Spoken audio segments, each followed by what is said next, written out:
Hey guys, welcome to the stream. This is Rod Arriagada coming to you live. Oh, hang on, I gotta mute this for a second. Coming to you live from the Hidden Pocket Billiards Bar and Bistro here at 121 Scurfield Boulevard in Winnipeg, Manitoba. We're here today for the King of the Barbox 550 and under Fargo rated tournament. It is 8-ball, it is take what you make, it is winner breaks, and it's gonna be a lot of fun. We'll get right into it. We'll start the clock here. I gotta look up to see what their scores are. I'll update that right away. VENER 2-0 for Mark REVELO at the moment. It's a race to 6, winner breaks.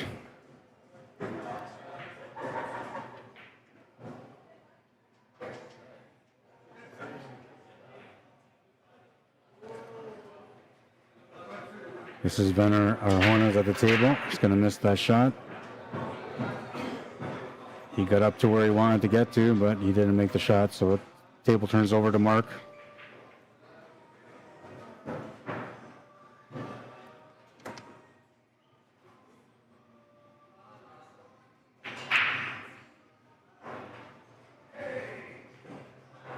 Hi.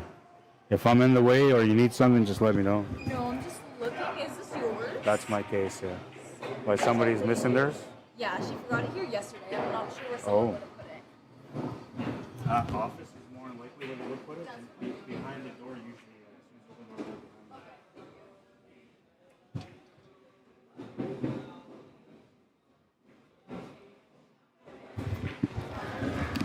behind. All right, all right, all right.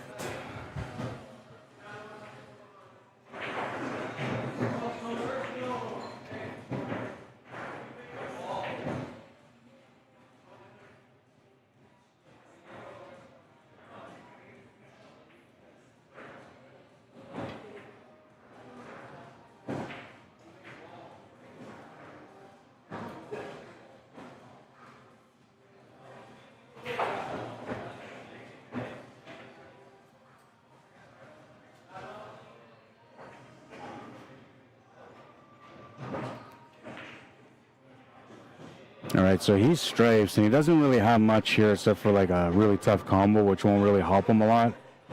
And there's a kick shot, there's a possible safety, a couple different options. What's up, man? Who? He's not, because he's not established. That's the only reason. So technically, he plays cash plus, right? So technically, he's allowed to play because of that. But I went with the FARGO rate. The FARGO rate wasn't enough, and then the CSR, with that combined, that made it was okay for him to play. But he's probably like he's got a good chance to get into the money, but I don't know if he's gonna win. He's played a lot of tournaments that I've watched, and he always struggles, even against the same level players or lower. Doesn't matter because he's a really good shot maker, but his pattern play isn't very good. Oh, so he's like me. I can sink anything. He's beatable, 100% beatable. I wouldn't have let him in otherwise.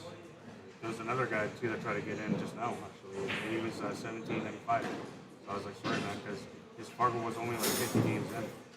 I said I couldn't put him in because I know that guy's a good player.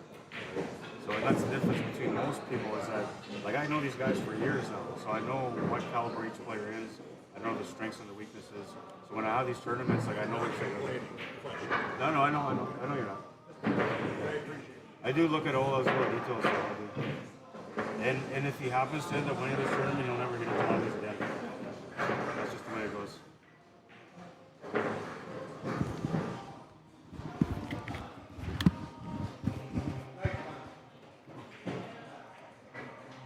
Okay, so 3-0. This guy's a pretty good player too.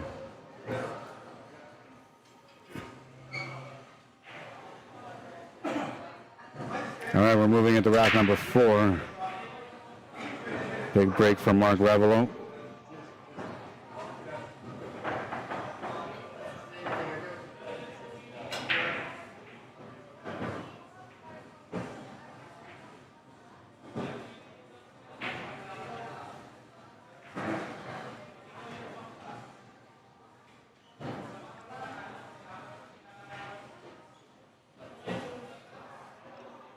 It's take what you make off the break. So the rules are pretty basic when it comes to take what you make. It is the majority of the balls that you make off the break. Okay, so if you make one solid, one stripe, it's open table. But if you make two stripes and a solid, you're stripes. If you make three solids and a stripe, then you're solids. And this goes even if you make a ball off the break and scratch. It doesn't matter. You take what you make off the break regardless. The only time the table is open is if there's an equal amount of balls down or nothing went down at all. Then it's a table, open table for the opponent. But other than that, whatever you make off the break is yours. So it changes the format a little bit. And then we added the winner breaks, or I added the winner breaks in there because I felt like the winner breaks would kind of like change things up a little bit, open up the pocket for some momentum for players, and also giving a chance for some of the players to get back in the match if they happen to be down. Going for the blank, he's going to miss it. He's going to tap the ball though, so that's going to give him a chance back at the table. Just a 14 ball available here for Mark at the moment. Table's nasty though, so I'm not sure he's going to want to go for something big. You're going to want to try to get into something next after this though. And man, I'm thinking that ball on the top right near the 3 is the one that he can maybe get to with that 11 ball, but I think the angle is slightly off. I got to take a look at that too now.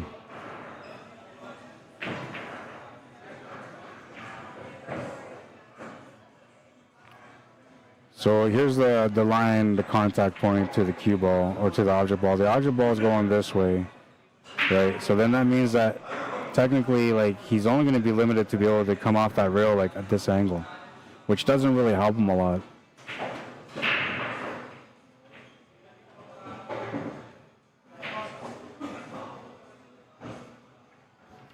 Now what would I do here if I was him?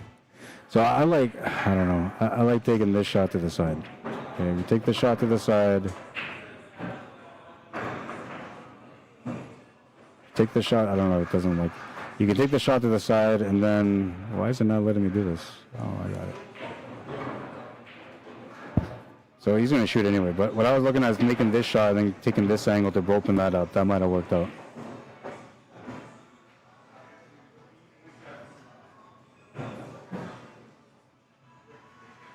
Limited options here, just a 9 ball.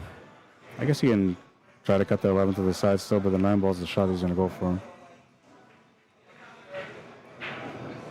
That's him just trying to compensate for not having the angle that he wanted.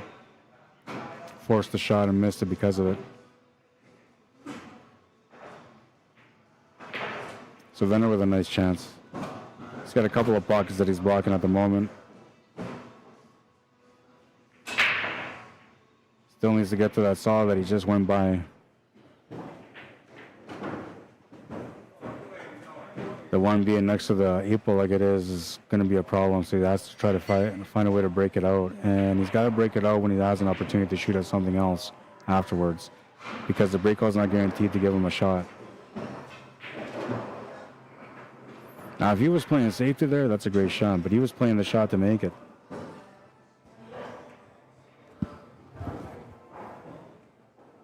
Yeah, charger? What is In the that? pocket one.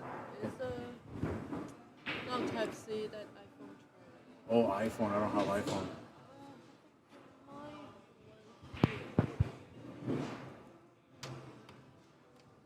Yeah, these are all C, USB-C.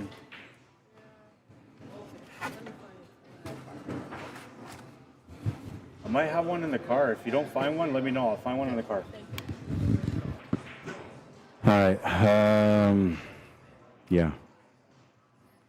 Yeah, baby. Feels like this kind of day. Like it's a day where I should be about it. But I'm watching instead. I like having these lower level tournaments for a couple of reasons. One, I feel like, players should have a chance to make some decent money. It shouldn't always be like donating money to higher level players. So I find like, capping these tournaments are decent because of that. That was a nice shot for him, actually. The other reason is because I enjoy there's more flaws at the table with lower level players. So therefore, it allows me to be able to do more teaching or guidance on the table to help people that watch the stream, or even to help the players that go home and watch the stream after they play, to help them understand how to become better or more accurate at the table, or just to be more consistent, right? Making better choices. So anything like 550 and under, I enjoy those ones because of that reason. The competition is always a little up and down, like they're going to miss shots, that kind of stuff. But this is the moments where you get to see a little bit more about pressure and how people deal with it. It's also a bit of a reminder to the people that are higher level of what they used to be like prior to, right? And kind of reminds you to like, hey, stay down on your shot, work your plan out, whatever, right? It gets you going anyway.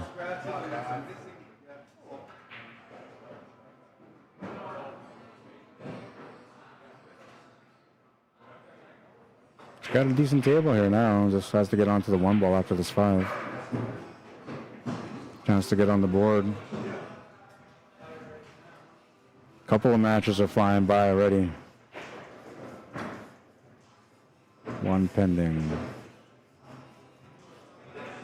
Okay, so we got 1 player, 2 players on the B set at the moment, so 2 matches have completed. Dave Wilkes and Bliss Vikmuta are playing right now.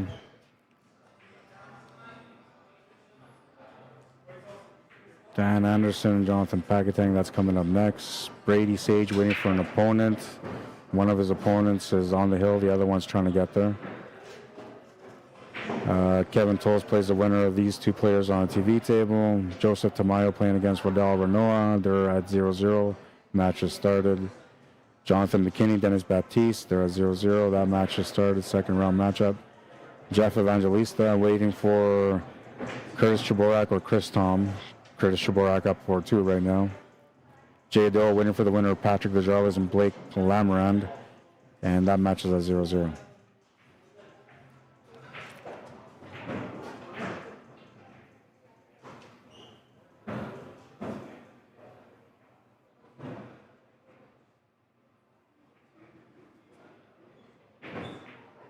Nice cut. What a cut. Oh, man, that didn't go in. That was a nice cut.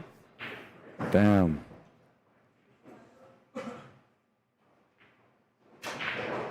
So no, Mark has a good advantage here. Everything kind of goes. I'm wondering if that 12-13 goes. If it goes, then he's out. But if it doesn't go, then that is the trouble for him. He has to break it out off this 9. He's lining it up, so it definitely goes.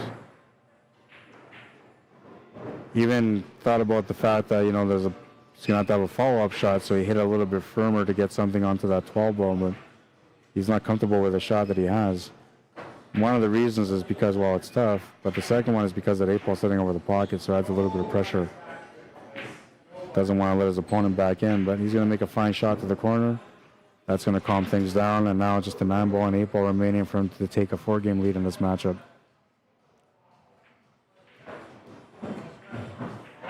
Oh, and he missed it. I can't believe he missed it. He was thinking about that 8 ball. But see, these are the little things that we go through when we're lower level players.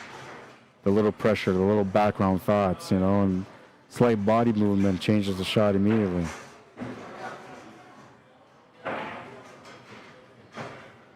Good pace. Doesn't have to worry about a scratch or anything there. On the board now, 3-1. And that's going to give him life. So if Mark would have finished that table getting up 4-0, he would have got into monster mode, because then you're comfortable, right? You got a nice 4-game cushion. You start taking more chances. Oh, I got a phone call. I got to take this call.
Sorry about that.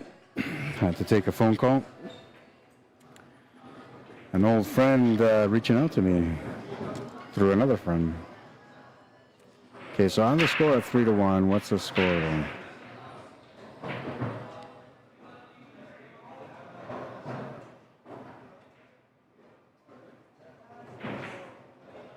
They're at 3-1, okay.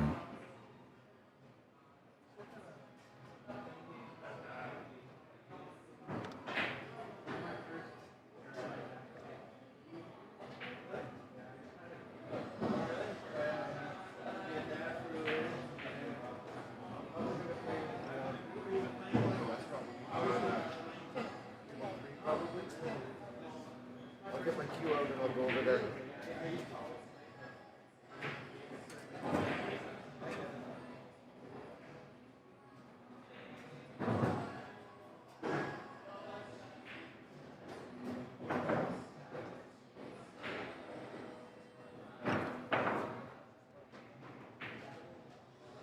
All right.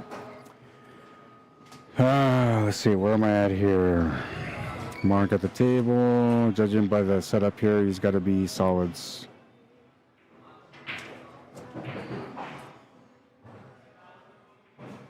Because if he was stripes, he would have been down on the shot already. That jump shot coming up on the 6 ball. Good hit. Doesn't make the shot, but he hits it. Avoids giving his opponent a ball in hand. VENER looking at the table. He doesn't have a lot of options here either, but you can see that there's a little bit of blocking. You know, he's got that stripe blocking the 5, the 8 ball kind of blocking the 6. So all you got to do is just play a simple safety to the right side cushion and hopefully not leave anything for your opponent on the 3. Oh, he's left a shot on the 3 there. And the idea was to like open up the stripe so that way when he gets another turn at the table, everything's kind of opened up and he has a better chance. But pushing the 13 ball to the 9 kind of ties things up again.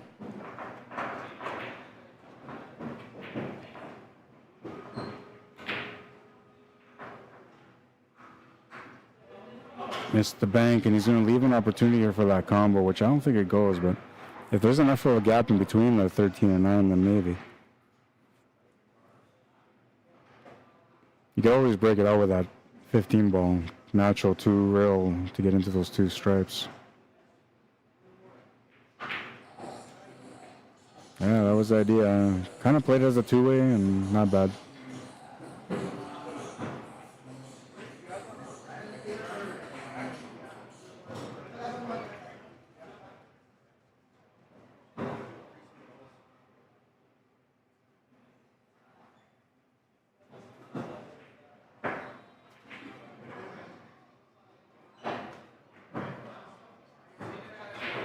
Not too many options. He has to open up that 3 and 6. So I'm thinking that's the way you're probably going to want to play the safety.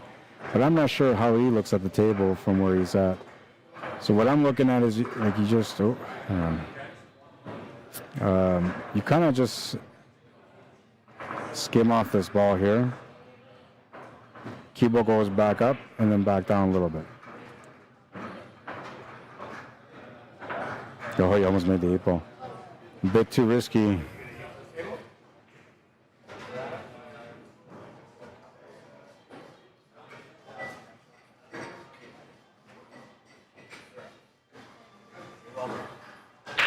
Stripes being where they are doesn't help him.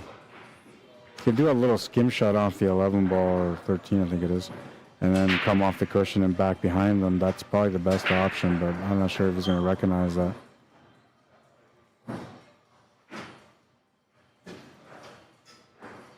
So the problem with making the stripe at the corner is that there's no shot afterwards, so it's just a shot that you don't really have to take on. He's going to take it on, though. He's going to try to figure out something here. Perhaps he was thinking long rail kick shot. I'm not sure, but that is only the option that he has available now is a long rail kick shot or just trying to hit the ball and hope for the best on the leave, which there's a bit of a good line here with that 3 and 5, but he's overplayed it. And I think the intention there was to try to tie up the 8 ball, but it didn't work out. So now Mark with a chance at the table.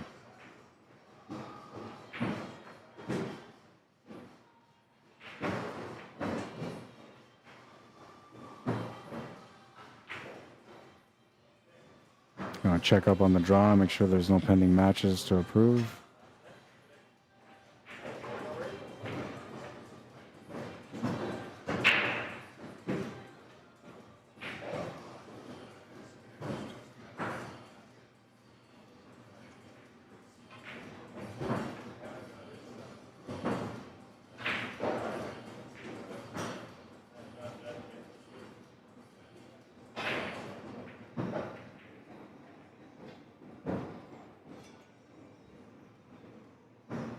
Oh, we don't have a table available, I see. I was going to call a match, but there's no table.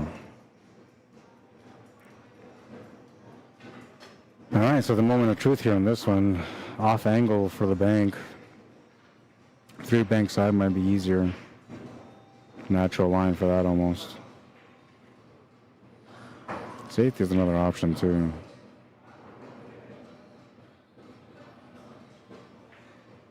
Whoa, in with a shot, and even though he was off angle, he still made it. Easy 8 ball after that. He's on the board again, down by 1. Is a good, is a good. Nice little bank. I thought he was off angle, but no, he hit it perfectly. All day long, he says.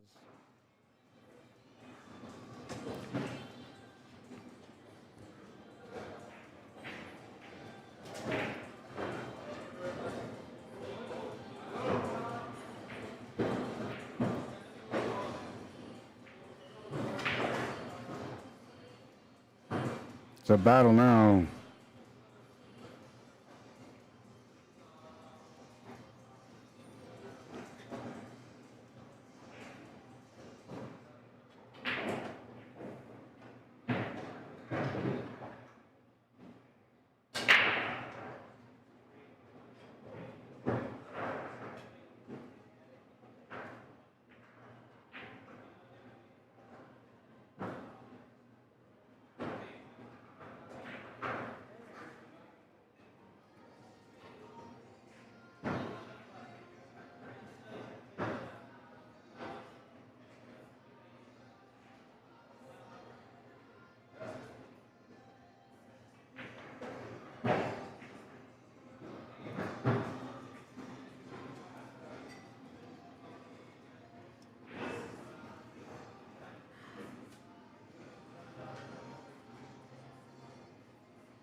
Trying to figure something out here. It's not working. And it gave me some echo on my voice. Weird.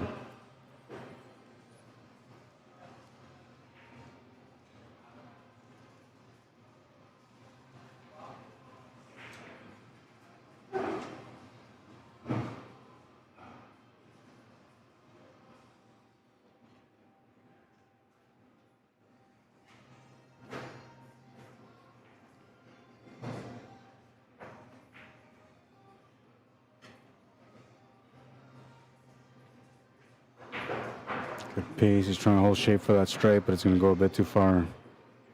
That's diamond table things, man. If you're not playing on them all the time, your speed is a little off, and he definitely played that shot to shape up for that stripe, but it didn't work out. And now that's the biggest problem ball he's got. I mean, this 14 ain't easy either. He's got to try to make shape off this 11 ball to get onto it.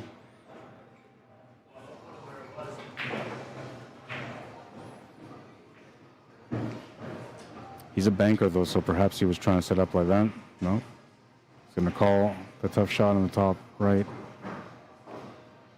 It's going to be a tough shot for him. I was expecting some body movement. So we're going to go back and look at this real quick while he makes the shot. You can see the body movement here. Watch his shoulders and his head. See that?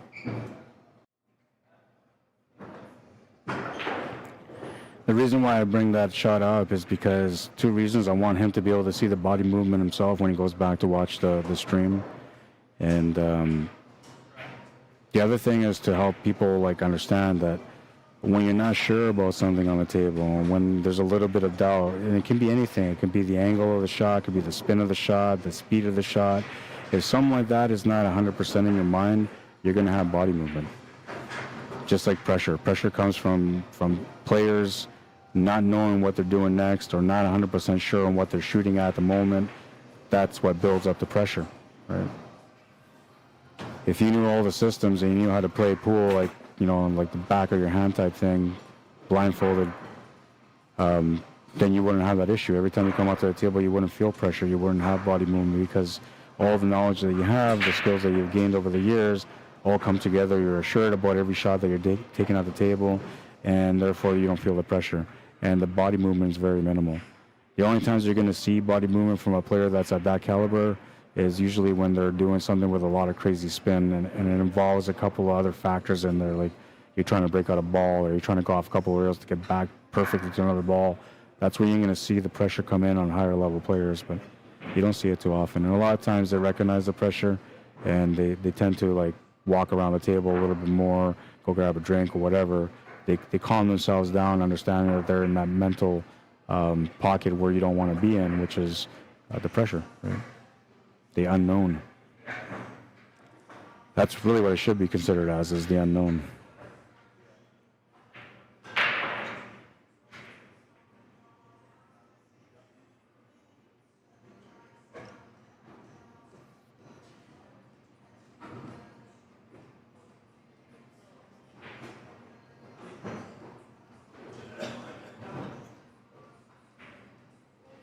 Back cut coming up. Blind man shot. Just knows where the cue ball's going, but can't do much about it. Oh, and that one slopped in, but it goes in. That's going to get him down to that two ball. And the reason it slopped in a little bit is because he was forcing the angle to get onto this two. He's going to have to force the angle a little bit here with some spin. And not much opportunity here except for a combo. I don't think he's going to take on the combo. And if he does, I mean, that's good for him, but limited on options to have someone to follow after. Oh, and that would have worked out beautiful, man. He would have had the shot to the side. Might have been able to get on top of the 5 ball. VNEA rules behind the line. Yeah.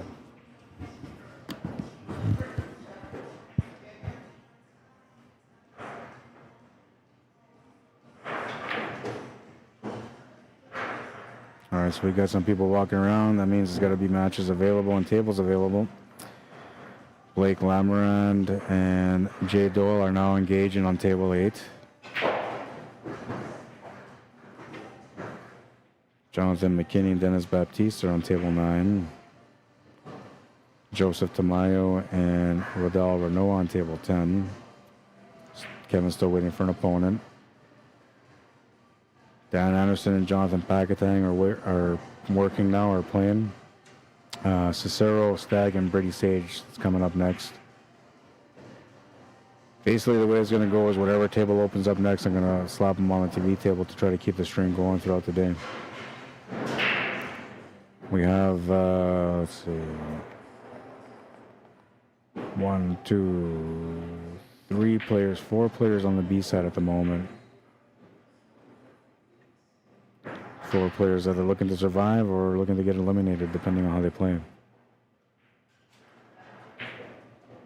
Crossband corner is the only thing I can see here, if that's what he's going for. Oh, he played 2 rail to the corner. Good try, man. Good try. A bit too aggressive for my liking, but they're at 3-2, so right now the pressure's even down. This rack means a little bit more to both players, though, because it's either tying it up or you're 2 away from winning, right?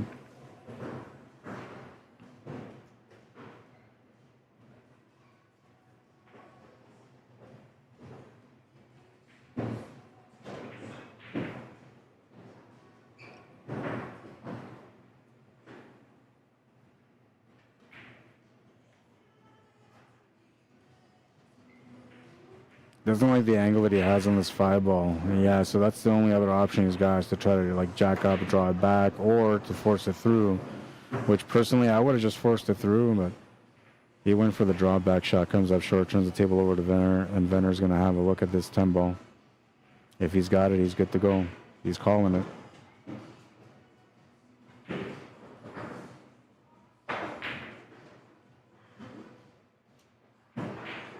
Oh, he's going to overcut it. And the worst part about it is he's left the shot in the side pocket for the 6. That's going to hurt, man.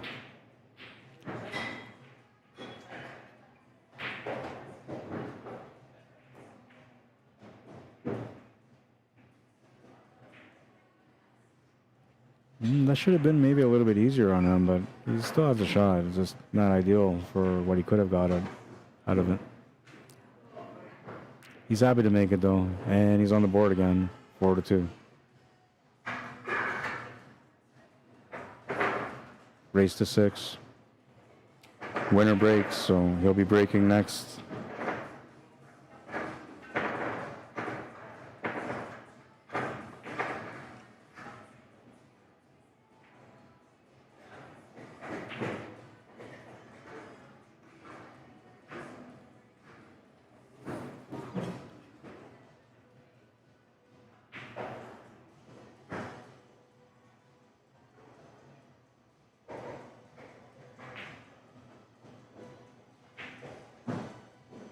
Rack number 7, Mark REVELO to break. Lost the cue ball off the break. What goes down? 7 ball. So that means Venner has to be stripes. Because it's take what you make even off the break if you scratch.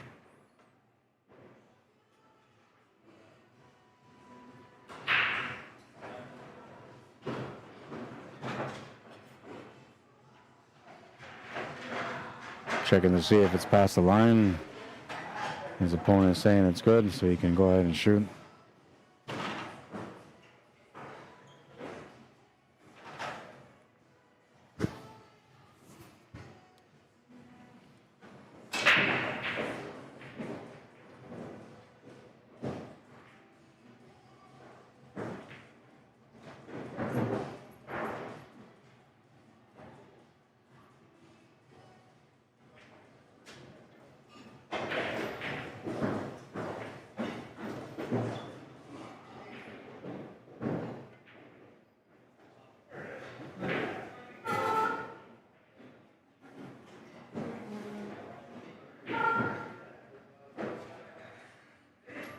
Big shot here.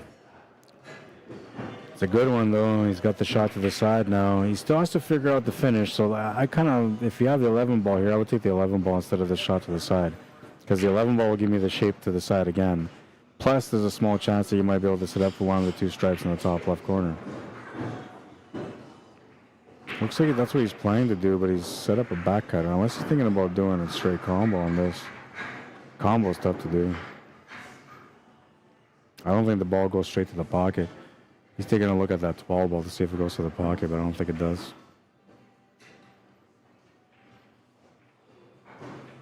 Makes a great shot there to the corner. Needs a bit of luck. A little bit of luck just to get onto that 15 ball. By the fact that he's still standing there, it tells me that he probably doesn't have it. And he's trying to come up with a solution here.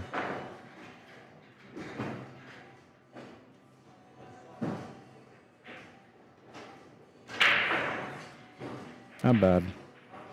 I was thinking if you could see it at all and then just bounce it, you know, off the top rail and back down. Oh, because he hit the solid. Okay.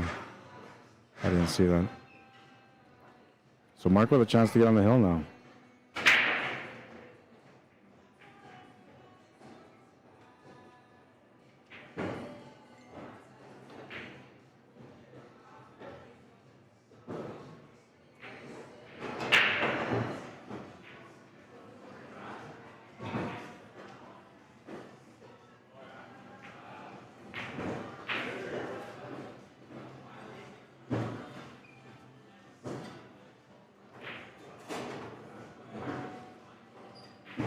Tibble's wide open here, so he's comfortable right now. And the fact that he's up 2 games makes it even better for him. Got out of position here, though. The problem with perfection, man, in pool is you're always going to run into little situations like this from trying to be more accurate. One advice I can give you guys, those of you that are watching that are at this level right now, work on your speed of shot.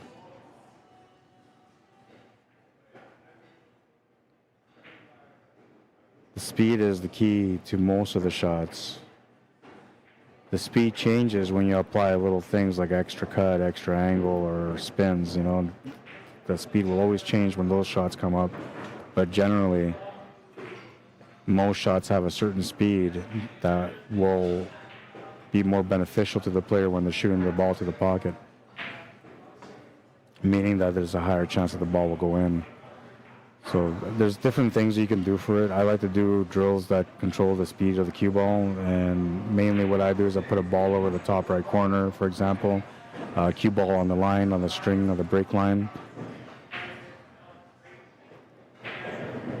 And then I just make the shot to the corner, and then I try to control my speed using each diamond as a number, and then I figure out what my numbers are, and then that's how I do my speed. So when I go up to a table, I look at a shot, I say, well, I can make this with a 2 or 3 speed and this spin or whatever. And it gives me an equation for me to be able to work out and to be able to make the shot successfully at the table. Oh, he's going to get on the board again, and he's breaking next. Down by 1. Making a fight out of this one so far. Good efforts, man.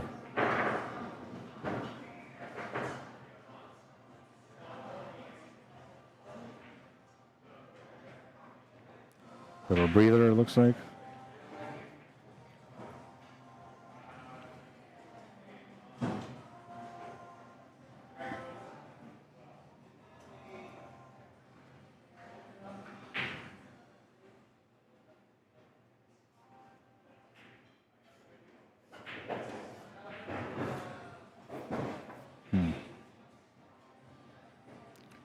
Something's got to give here. Echo is annoying.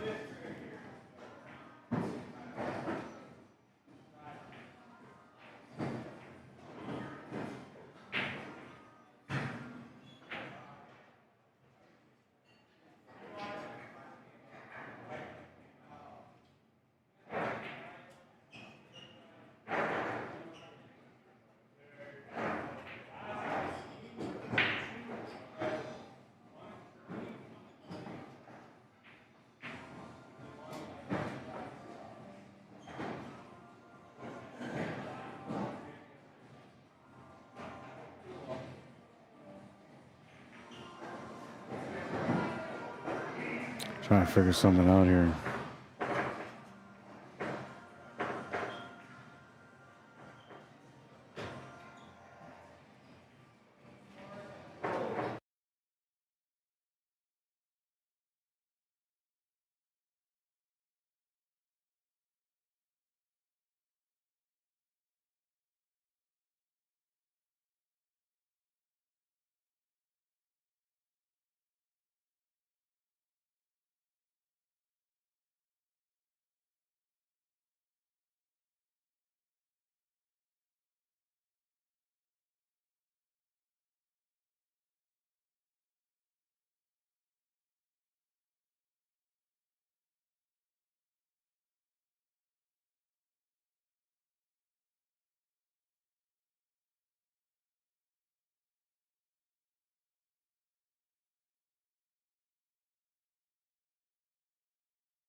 I think I figured it out. I'm trying to get this thing going here. Test. We'll do a test. That's the only way I know if it works or not.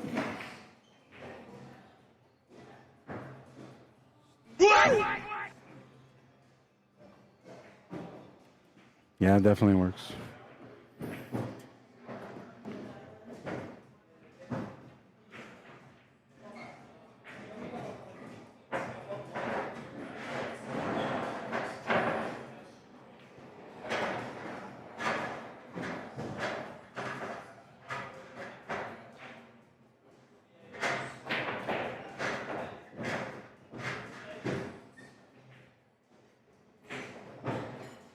opening things up, but unfortunately for him, he's also tied things up a little bit.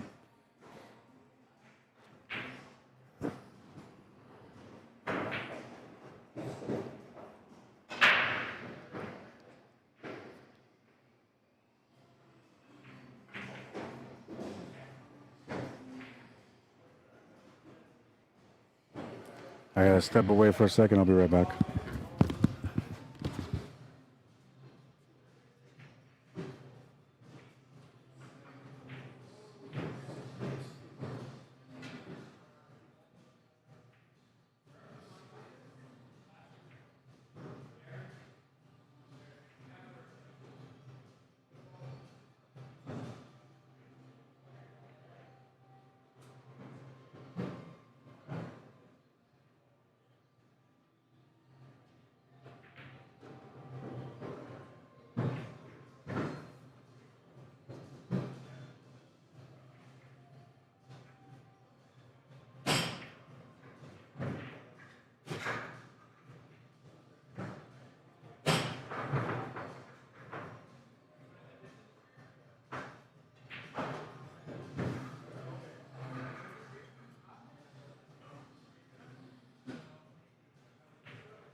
My little one just took a fall, but she's okay, I think.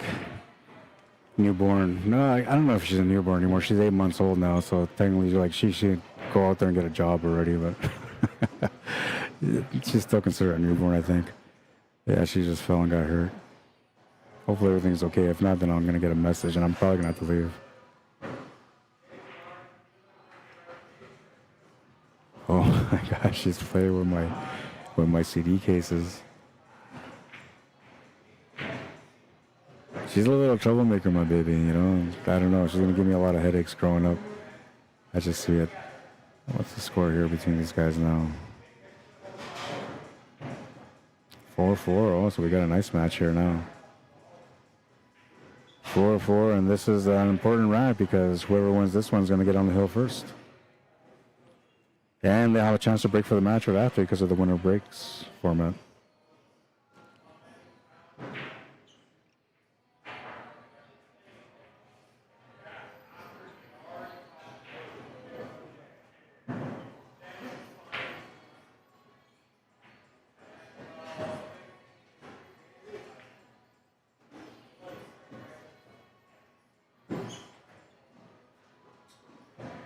Seeing here, I only have one more match on the second round of the A side. Chris Tom and Jeff Evangelista. Do you have a table for them? No, no table.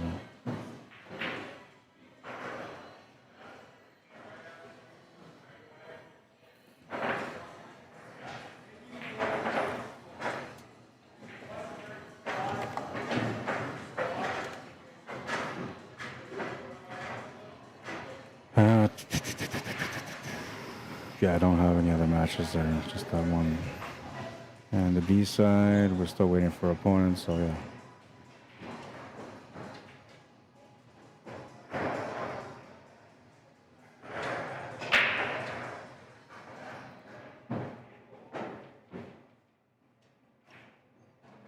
I'm not sure what happened. I didn't see what happened. Try to make the shot and it just jammed the pocket. Is that what happened? It's weird because these pockets are tight, but they will jam our balls. And it doesn't happen often, but I've experienced it myself a few times where the ball is like right in the pocket next to another one and you try to hit it and it still doesn't go in.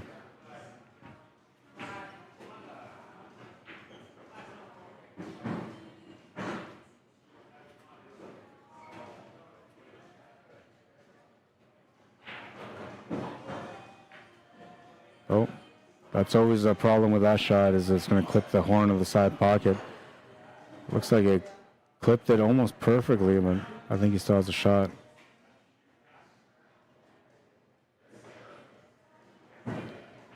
Swerving it in. I believe that was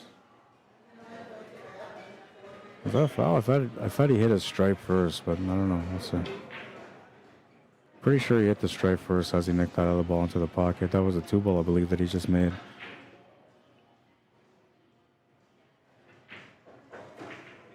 Just opening things up, hoping for the best here. Oh, and that didn't work out. He's opened things up for his opponent instead. As long as he can make this 12, he's good to go. Chance to get on the hill.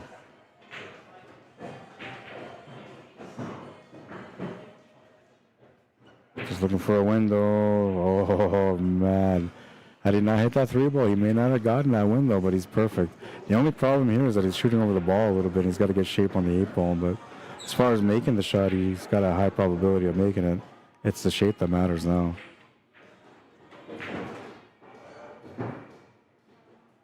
Yeah, and he put himself in a tough spot here.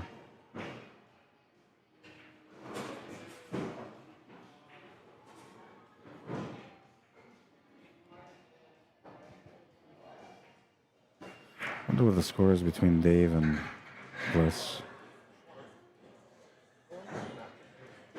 Oh, these guys aren't using their scoreboards. 2-1 for Jonathan Pakatang against Dan Anderson right now in the second round of the A side. And it looks like everybody else is not using their scoreboards. Interesting.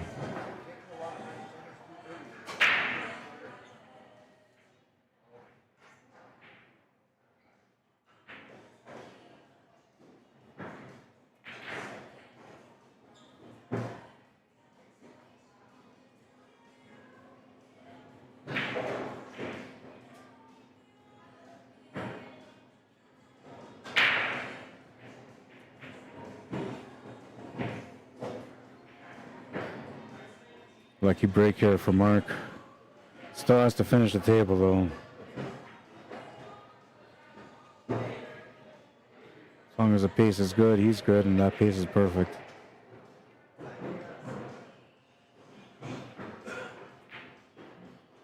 Try to set up for the side pocket, but he's come up a bit short, so he's in that 50-50 mark where you can go side or you can go corner. Corner is a missable shot, but so is the side. And the side is a little bit scarier because you don't really know which way the cue ball is going to go unless you control it with spin, which he's trying to put left-hand spin, so he's expecting the cue ball to go off the top rail and back to the left. That set up his opponent for a shot on the 8-ball to the side pocket. That's a bad roll if you ever got one, then. VENER Arjonas takes the lead. He's on the hill at 5-4, and he's breaking for the match. Let's see what I got for the next match here.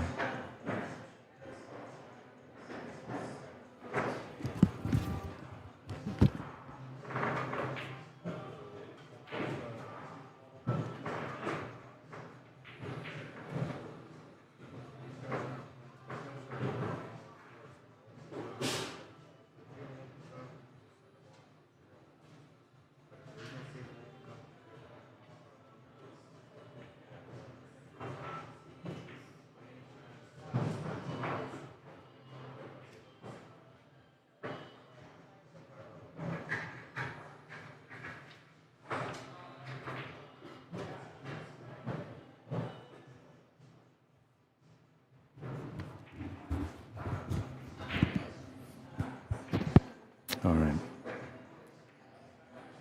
Rack number 10. That could be the deciding rack, all depending on how the break goes here for VENER Arjonas. Made the 3-ball, so he's going to be solids. Made a couple of solids. So he's going to be shooting solids. And the table's not bad, but, you know, he's got a couple areas of concern, mainly the 2-ball, which he's going to call right away.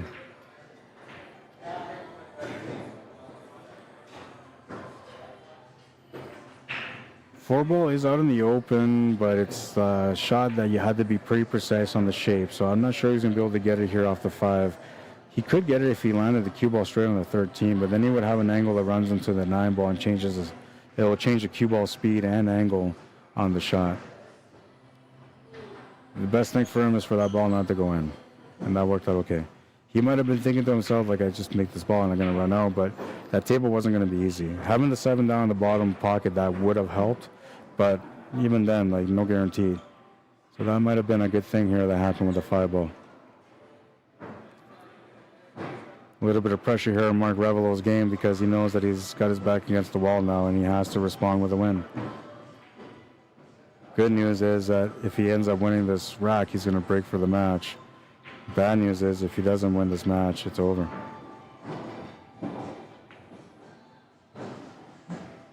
I got to go find out. I'll be right back.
so this match is still going, and it's 5-4. I have to go check up on this player, but seems like everything's good.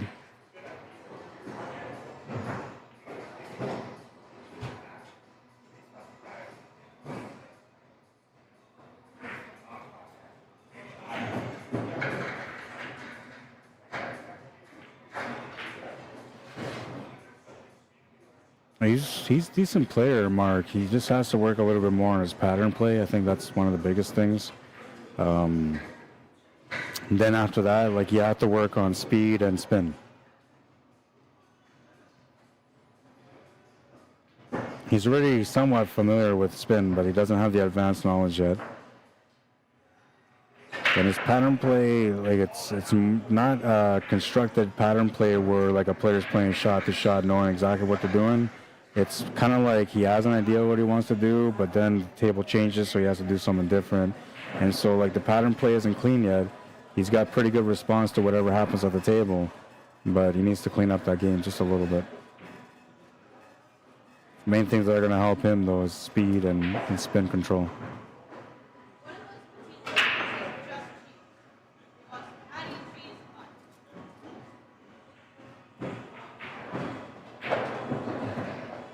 Wanted to get the ball on the left. He's going to have to do the ball on the right. So this makes it complicated, because if he got the ball on the left, he was out. Now he's got to get onto that ball on the left, and he needs to make sure he doesn't get hooked by the 6 ball. I don't know if he's got it. I can't tell. He's not shaking his head, though, so he must have it. As long as he makes the shot, he should have the 8 ball.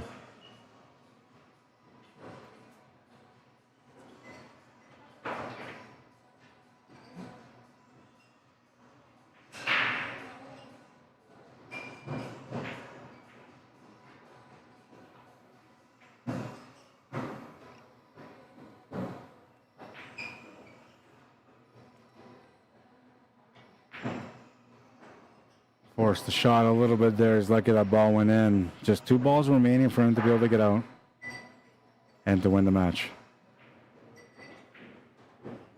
Easy 8 ball is going to give him the opportunity here. He's got to calm the pressure down. But the 8 ball is close to the pot, because it should be all right. A little look back might have thrown him off a little bit. We'll see. No, he's good. So that's going to be the match. So you can put that Jeff match up on here. They're done now. Oh my God, he's hitting himself with a headset. So VENER ARJONAS wins the match at score 6-4. We'll stop the time. It was just over an hour for that matchup. We'll get the next matchup set up here.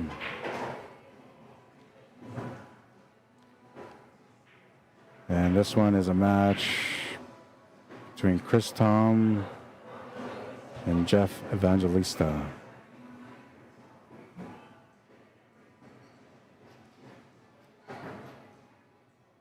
A side still.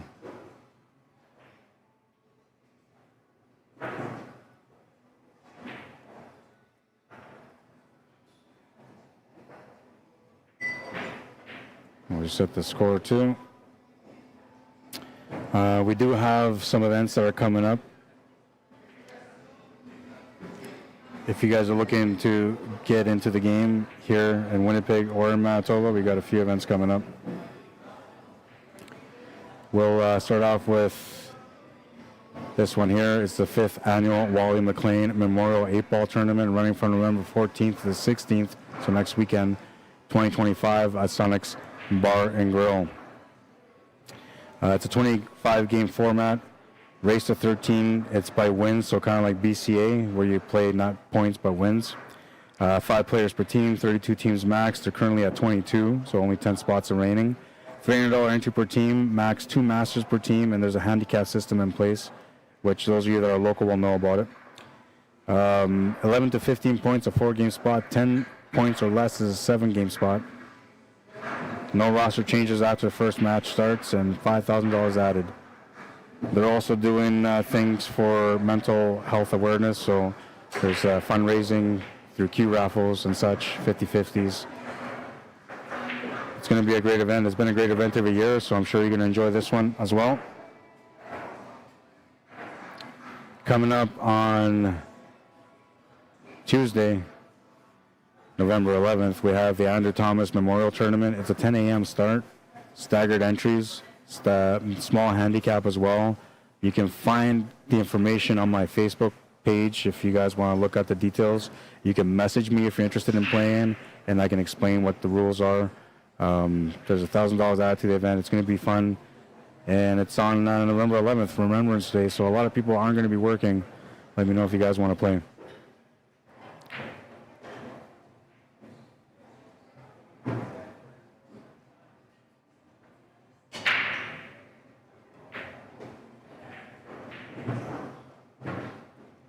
We also have the Swan Lake First Nation 10th Annual 8-Ball Pool Tournament, 8-Ball Pool Tournament coming up November 21st, 22nd, and 23rd. It's a 4-person team. First place is guaranteed $3,000 plus trophy. Second place is guaranteed $2,000. Third place guaranteed $1,000. Fourth place guaranteed $500. There's a new format, so CSR team total determines handicap, 1 point for every 70-point difference, and 1 female mandatory per team. They're using VNEA rules. If you want to, and they have a team and singles. If you want to play in the team event, it is open division 32 team limit. Oh wait, that's not it. That's singles, sorry. So for the singles, they have the open division, which is A and B division players, 32 player limit, $100 entry, and it's going to be CSR rated. So every so many points, you're going to go at a certain race. They have it as 1841 and above, race to 6, 1701 and 1840, race to 5, 1551 and 1700, or 1700, race to 4, and then 1550 and under are race to 3. They have a women's division as well, 16-player limit. Entry fee is $75 for that one, race to 4 on the A side, race to 3 on the B side, and that begins on Saturday, November 22nd at 10 a.m. If you don't have a CSR, player will be ranked on known ability or 1500 CSR. So if you don't have a CSR, they'll stop at 1500 on you, and that will be what you're going to be for that tournament. The junior tournament, they have one going on as well. Begins Sunday on the 23rd. It starts at noon, and it's sponsored by DOCFS Prevention. The team event is first 16 teams paid. I believe they were at 12 or 14, so they're almost full. If you want to get in, make sure you get your team in. The team entry is $400. All right, so that's Chris Tom, and it looks like this match has started, so we'll just get this clock going. That's Chris Tom at the table. He's playing against Jeff Evangelista in a winner, not a winner, sorry, Take What You Make 8-Ball tournament.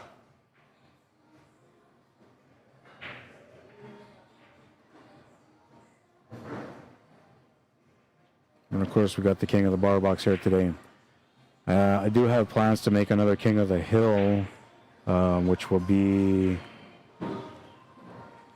either the end of the month of November or at the beginning of December. It's either the first week of December or the last week of November. So if you break and then you scratch, but you...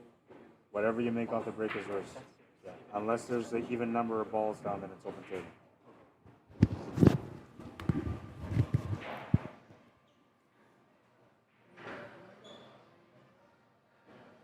This format makes it a lot tougher for a lot of players because they're not used to the Take What You Make format. And the Take What You Make format is something that I introduced into the King of the Hill series because I felt like these players are just so good at breaking and running tables. The King of the Hill is usually an open tournament where all the masters and top players usually come out and play in it. It's a winner-take-all format, so it demands the absolute best from every player.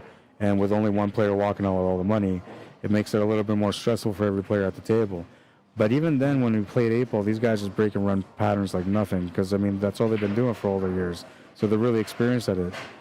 So I had to find a way to make it a little bit different. 2 rules that I added that were different, that changed things up a little bit, was one, take what you make off the break. And the other one, which I didn't apply to this tournament today, but normally I do, is random rack. So usually you got when the table is done, the rack, you throw the balls down the pocket, you shuffle them up in the chamber real quick because the balls come out at the bottom, not the side.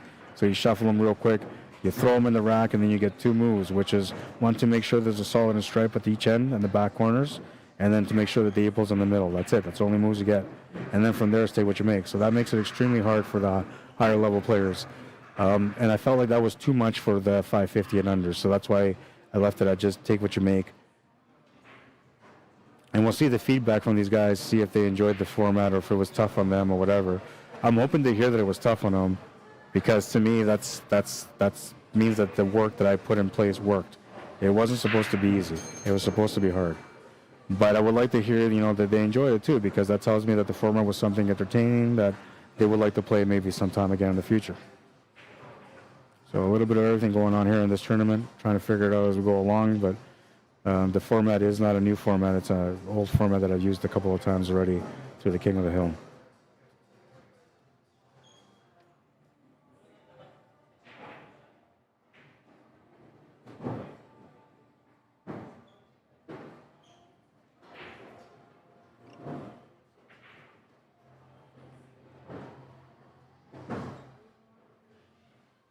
Yeah, he's in a tough predicament here because this 8-ball being where it is doesn't help him.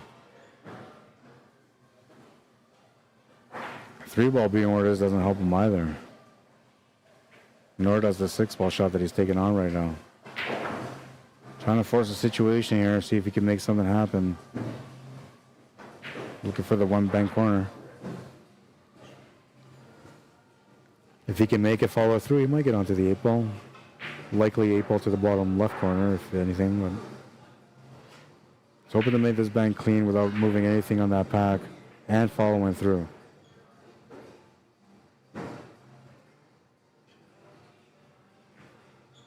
Just going to take over the pocket instead. Not bad.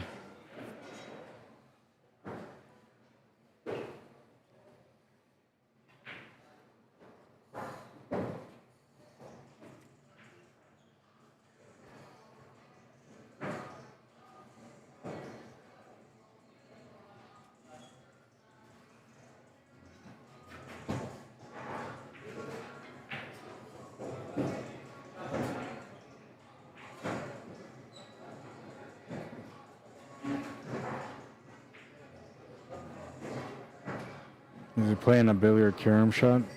Combo billiard? Or combo carom? I think that's what he's doing. Stripe off the 9 in the corner, or off the 8 in the corner. Oh, not bad. He opened up the table, which was number 1. Open up the table. Number 2 is try not to leave anything for your opponent. He accomplished that as well, but I don't think he can get out here.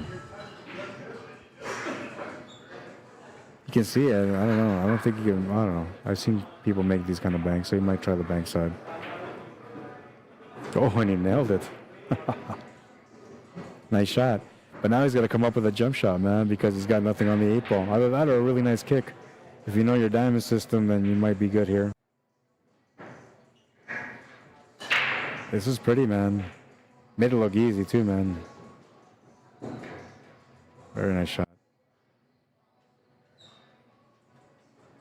The kind of shot that makes or breaks your tournament. But this one here is the one that actually makes it or break it. If he can hit this ball and make it, he's got a good chance moving forward in this match. If he doesn't, his opponent's got a chance to get on the scoreboard first. Oh, really nice effort, man. He hit that nice and clean, too. Just missed the shot, that's all. Good effort. Chris saw him to the table. Everything's kind of spread out here for him, so he just has to work it out.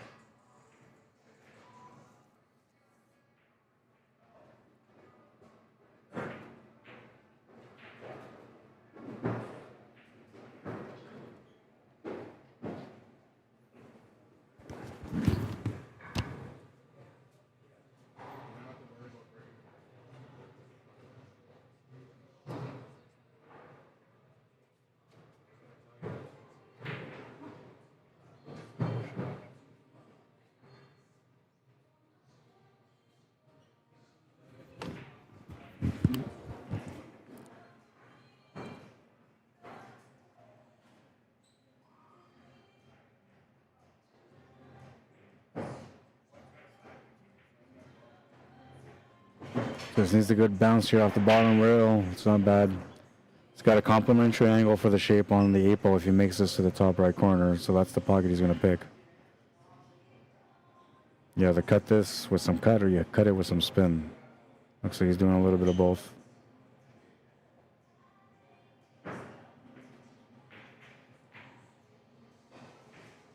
Good shot. Pocket weight is all he needed for that one. Put a little bit extra on it though, and it worked out really nice for the 8 ball.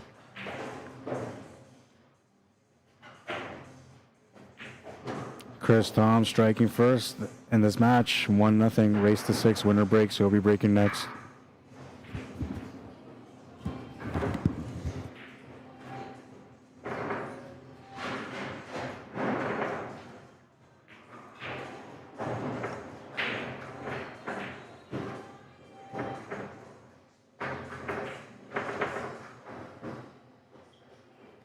One of the things about streaming nowadays on Facebook is that you only have 30 days to watch the stream. After that, it automatically gets erased. So that makes it tougher for people that normally, wouldn't watch, for example, today, and they would come in and watch, a couple weeks later or whatever. They can still watch it, but if you tend to forget about it and then you go back like a month after to go watch it, it's not going to be there no more. So the importance of having a good quality stream is bigger now because of the fact that it's going to be tougher to get those kind of jobs, right? Without people being able to see how good you actually are, where before when it wasn't being erased, you can always go back and see how good a streamer was. But now with everything being erased, it's like constantly erasing your track record of how good you can be or how bad you are, whichever way you are, right? But most people that are trying to stream are not necessarily bad. It's just inexperienced. But there are some people that are horrible at the job, don't get me wrong. I've seen some nightmares out there. Hopefully I'm not one of them. But I do hear that people brought up to me about the YouTube channel that they try to watch with the commentary, but the volume on the commercials is so high that it forces them to turn it down, and then they end up watching the stream without the commentary because of it. I'm going to look into that to try to change it, but at the moment there's nothing that I can really do as far as how loud it is, because that's standard procedure for commercials on live television or streaming. The idea is that whatever you're watching, when the commercial comes on, they put it on louder so that way you look at the screen and now you're focusing on their commercials. That's the whole point of them turning up the volume louder than the streams. I don't agree with it, but it's a tactic for them to sell the products, and without their support, most of us don't make money. So it's kind of important. But yeah, the whole game of streaming is changing, man. Like, you can have a really good event, let's say you do your best commentary, your best streaming, your best setup, and then 30 days later it disappears. It doesn't matter no more. You got to do it all over again. So in a sense, it kind of forces the streamers to work harder, but it is a bit of a stress for guys that are more experienced like myself. Especially because I have people that call me and say, hey man, can you look up this video from this, or can you take something from this video that you did before, and then usually when I look, that video's gone already, so I can't really help them out. Which reminds me, I gotta make a phone call. But we're in rack number 2 right now, and Chris Tom is at the table, and he's got a good chance here to be able to make a 3. It is take what you make, so once you make something out the break, they have to go with it no matter what. The only times the table is open is when the equal amount of balls go down. So there's 2 stripes, 2 solids that go down. That will be an open table. Or if nothing goes down. Other than that, it's majority. So if you break and you scratch and you make 2 solids and a stripe, well, you're solids. That's all there is to it. It's kind of standard. It's not too extreme, but it can be complicated for some people still. He's having a decent game here. Chris Tom is a guy that I had Once Upon a Christmas 9-ball, I think I called it, and I gave away a nice hustling toque, and he ended up winning it. Hustling USA. So Jeff Evangelista at the table. He's got somebody behind us who's going to have to wait. That's Jay Doyle in the background. I'm going to try to get him on the TV table too.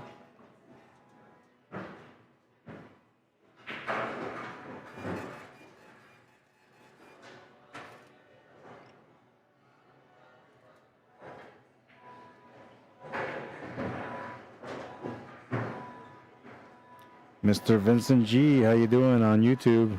Hi. Sorry, but I just go out the You want? No, I played with Here. Yeah, so right now you got you're waiting for the winner of this match, which they're playing right here. And I can't see the score, but see that little purple tablet? You can see the score there. you going to play right away after that. Once they're done, you'll be able to play. Why are you trying to go somewhere? Oh yeah, go.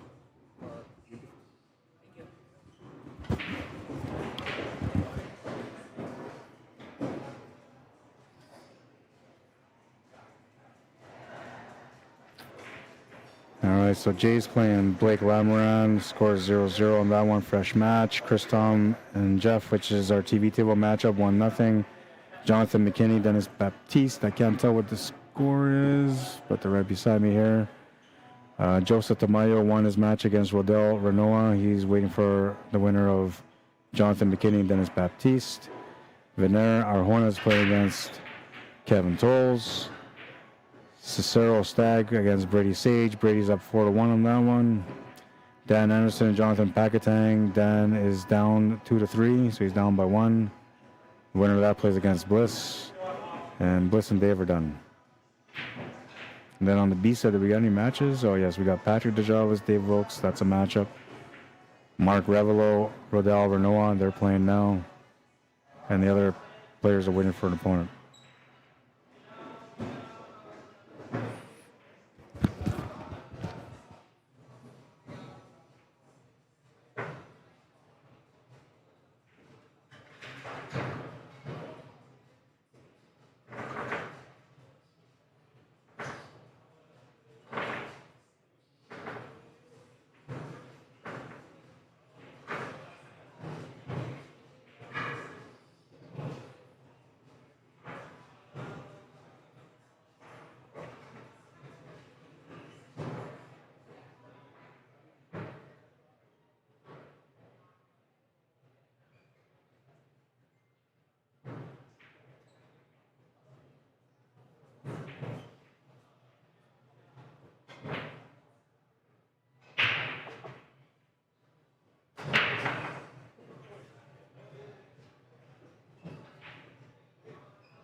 All right, so we got that all figured out.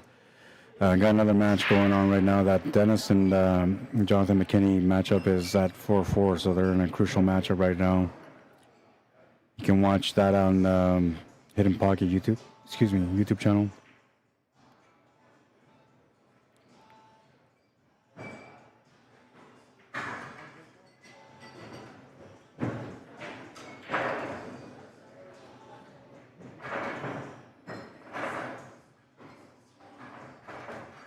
That's the B side.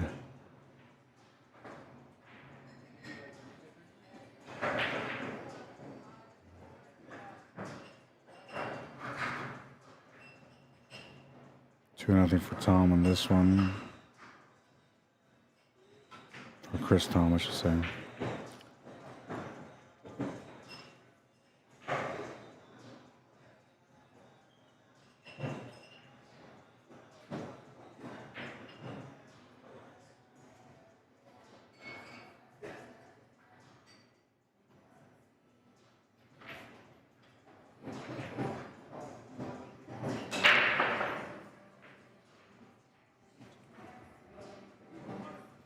All right, I was in the middle of saying hi and stuff, and then I got distracted, so I'm going to go back there and do that right now. It was a lot of people talking here on Facebook, so we'll start off here. Kathy Secrets, how you doing? Says, hey, Rod, thanks for the stream. You're welcome. Linda Dowhan, how you doing? Welcome to the stream. Says, love to watch regular players compete. I do too. You know, like honestly, you can learn some pretty good stuff from the high level players, but they're just so clean at their game that you don't really learn as much as you could. But when you look at the regular level player or the average player, there's so much more to learn. This guy always wants to bracket. Pain in the butt. Hang on, man. I'll get it up there for you. Tim Nelson, how you doing? Says hello. He's a friend, by the way, so I'm only joking. He knows that. Jill, how you doing? Says, hello, Rod. Good job, sir. I'm Jill from Cambridge, Ontario. I think I have you on my Facebook, man. I gotta check. Let me check that right now. Because this is the second time I've seen your name, so I'm wondering if it's... if I accepted your friendship request or not. I'm gonna look at that right now.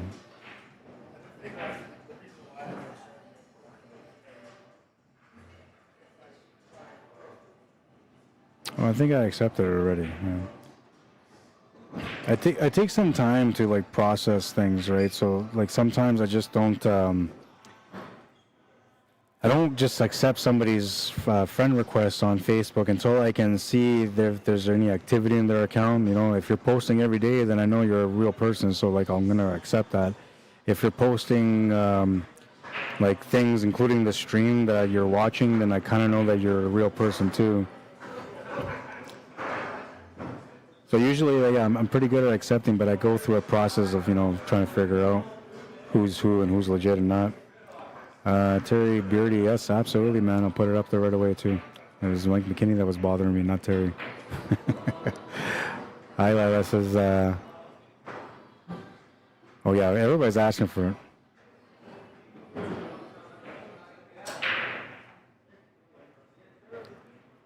Mr. Vincent G said, hey, what's up, Rod, on YouTube? Harold, what's up, man? I thought you were going to come and play in this one. Says hello from Kenora, Ontario, Canada. Matt Uhagen, 420, says, hey, Rod, what's the score on Wilkes' game? He ended up losing that match 6-3. He's playing his next match now on table 6. Bruce Jensen, how you doing? Says, hello, Rod. Byron Sterling, what's up, man? Says, hello, Rod. How do you approximate Fargo from a CSR? So the rule is, I don't know, it's kind of complicated, man.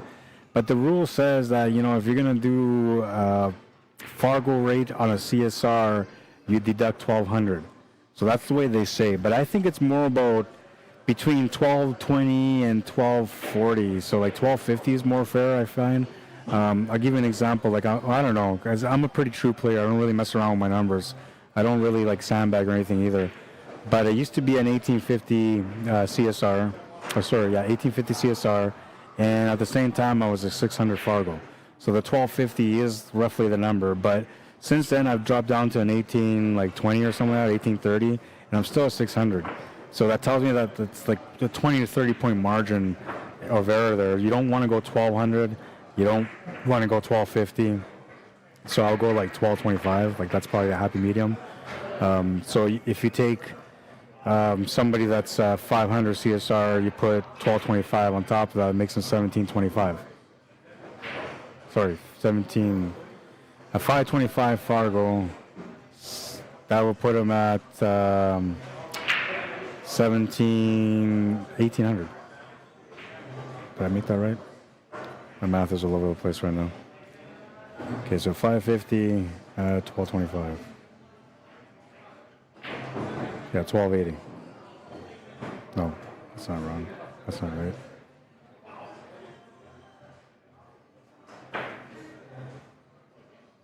Oh, my phone's acting up with me too.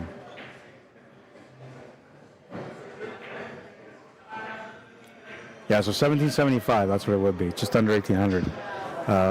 Which if you're a 550, like you should be around that number because the 1750 and up is, or sorry, 1750 and under are supposed to be like the 550 players. And see, there's a 25 point difference here. If you do 550 and you go 1225, it puts them at 1775, which that should be the flex. So like if you're doing a 1750 and under tournament, the cap should be extended up to 1775 because there's that 25 point leeway. So if anybody comes in with a 1755, 1760, those players should be allowed to play. But if somebody comes in with a 1580 or 1780, 1790 and up, like those players are not, they shouldn't be in that 550 and under tournament. So yeah, 1225 is what I would say. Everybody's going with the standard 1200, but it's wrong. And you still see the bit of unfairness in the matchup when you have somebody that's slightly underrated like that.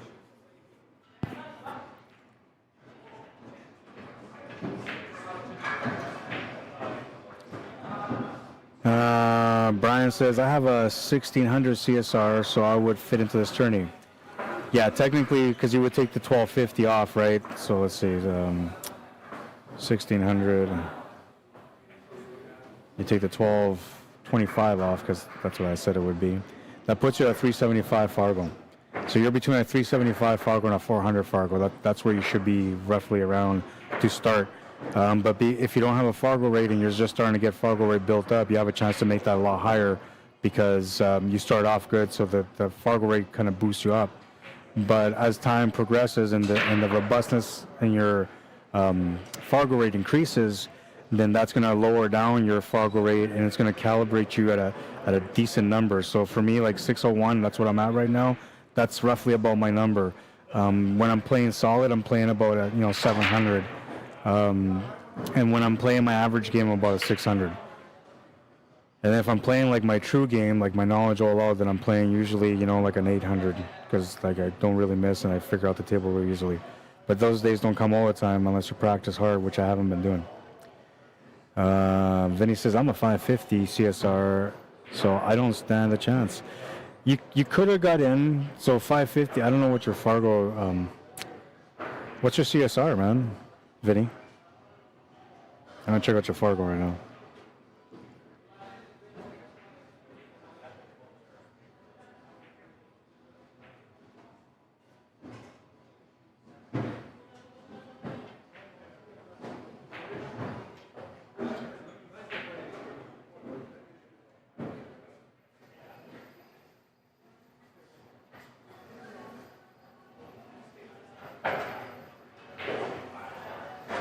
I don't have anything for your Fargo.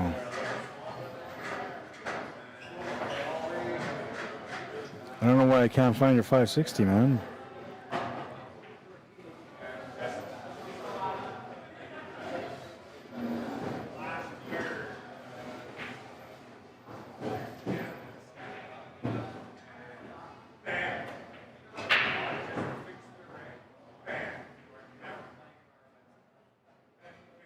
Yeah, I can't find it, but you say you're a 560. So what would depend there for me as a tournament director? I would look at your robustness. That's the first thing I would look at. If you have over 200 robustness, then I would say, okay, well, 560 is 10 points up. I would actually let that go. I would be okay with it. If you were a 565 or a 570, I wouldn't be able to do it. But a 560 I find that 5 points to 10 points is okay. That's the flex. It's actually more like 5 points and 10 points, to be honest, when it comes to flexing on a FARGO rate. So let's say you have a 550 and under, 555 will be okay. 560 shouldn't be okay, but known ability applies. And so, like, that's where the tournament director has to, you know, figure out whether or not that person should be playing. I think that at a 560 FARGO rate, depending on your robustness, I might let you play.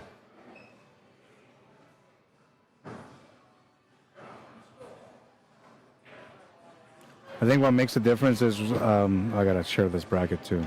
I gotta do that a different way. Hang on. CompuSport has most CSRs. Yes, CompuSport is all CSR. And CSR stands. He's not established. He's a ranked cash plus player, so he's actually a 15 or 1700. But the guy that that played him, Dave, said that he was so easy that you should have had him. I'm watching him. Yeah, he's a 9-ball player. He's not an 8-ball player. And he only plays 9-foot. He doesn't play small thing, but he plays on the league.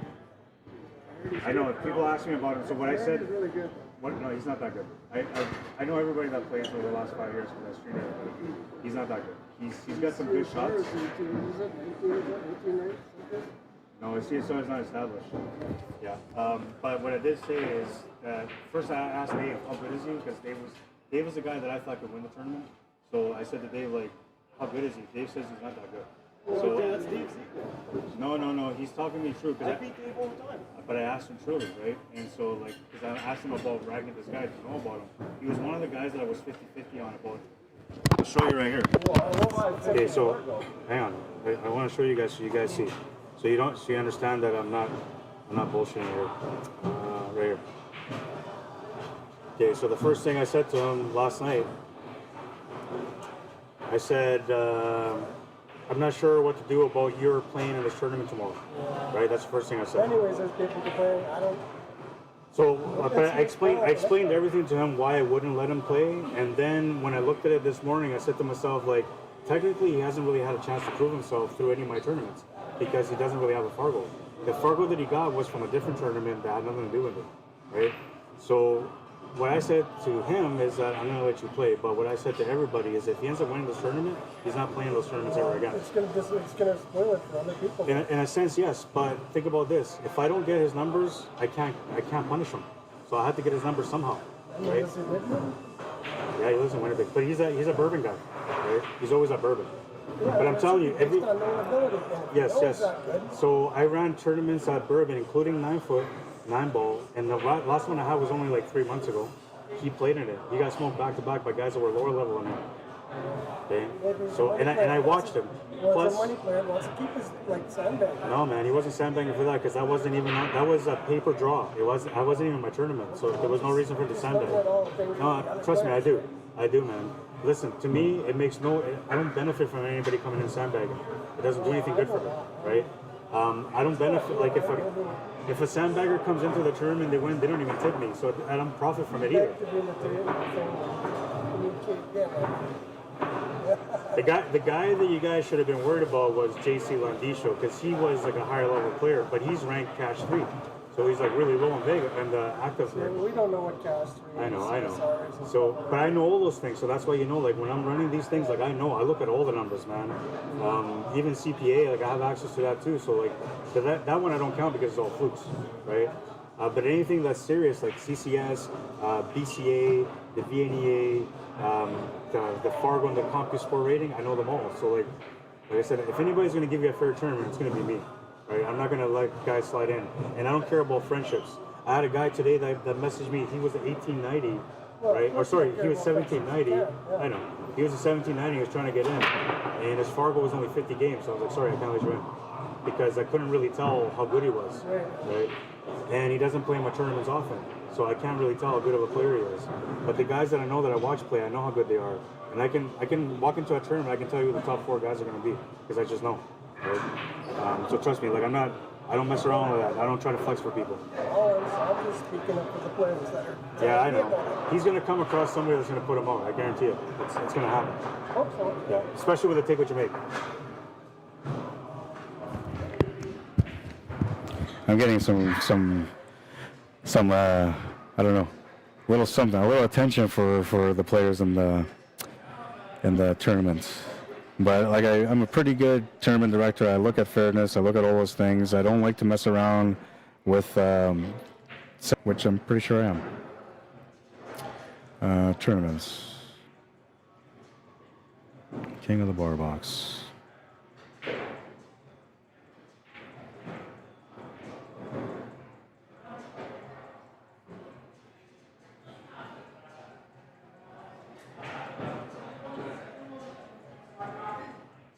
Yeah, I'm just getting the bracket up for you guys here. If by any chance you don't see the bracket, just let me know, and then I'll go directly into the system and then try to copy it from there, copy and paste from there. Facebook.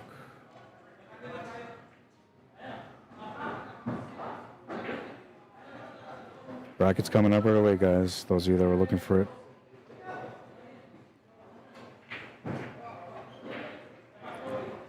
Yeah, I'm not in the business of sandbagging or promoting sandbagging, so if every now and then somebody slides in there or slips in, it's 100% unintentional, man. I did my best. I did the best research that I could with the information I had, and if they got in, it's because there was something there that I didn't get to see, or there's just something that's non-existent.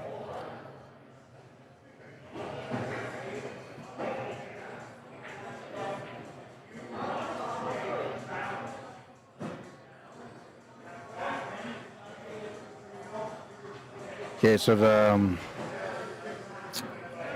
the brackets are posted, and I'm going to pin it here on the Facebook so you guys know. And I don't know if I can pin it over here, but I'll try to do that too.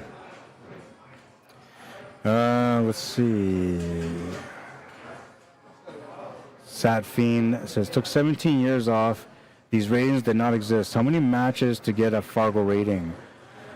So you start getting a FARGO rating immediately, but it doesn't quite get acknowledged by the tournament directors or organizers until you have a minimum of 200 games in there.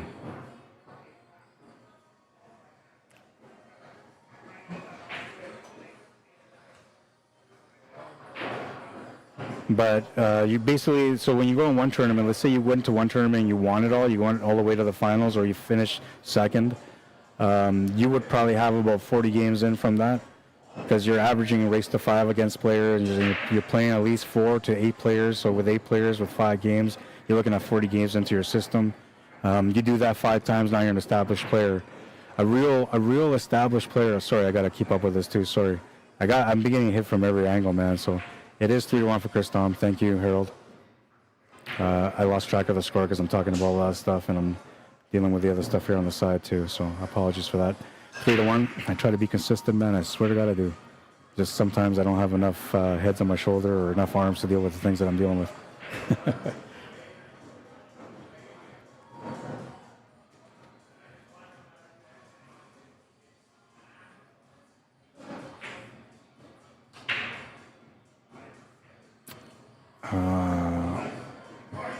Then he says, "What do you mean by tipping me?" Oh, so okay, so maybe like when you try to let sandbaggers in, I don't do it myself, but when people do, it's usually because they're a buddy system, right? Like, it's okay, bro, I'll let you slide this time, you can get in, right? So it's usually like that, or it's because it's an inside thing, right? So like they're good friends with the player, so they do the buddy system to let him in, but they also know that at the end of the tournament, if that guy wins, he's gonna come over and give you a tip because of the opportunity you gave him to make money. He's going to come over and give you a tip for it, right? Which generally, like $5.50 and under tournaments, I never get tipped. And a tip is whatever the player wants to tip to the organizer, the streamer, whatever. It's a little bit of money for, saying thank you for running the tournament, or thank you for streaming the tournament, whatever the case. Or the tournament was really good. I appreciate the way you ran it. Here's a tip for all your hard work. And that can be anything, right? Like I've seen as small as 20, as high as 200. So it just depends on like what the person wants to tip, depending on how much money is on the line, how much money they win. That's usually all the factors. But like, and I'm not trying to knock anybody down, but honestly, like about, I'd say between 90 and 95% of the people that win don't tip.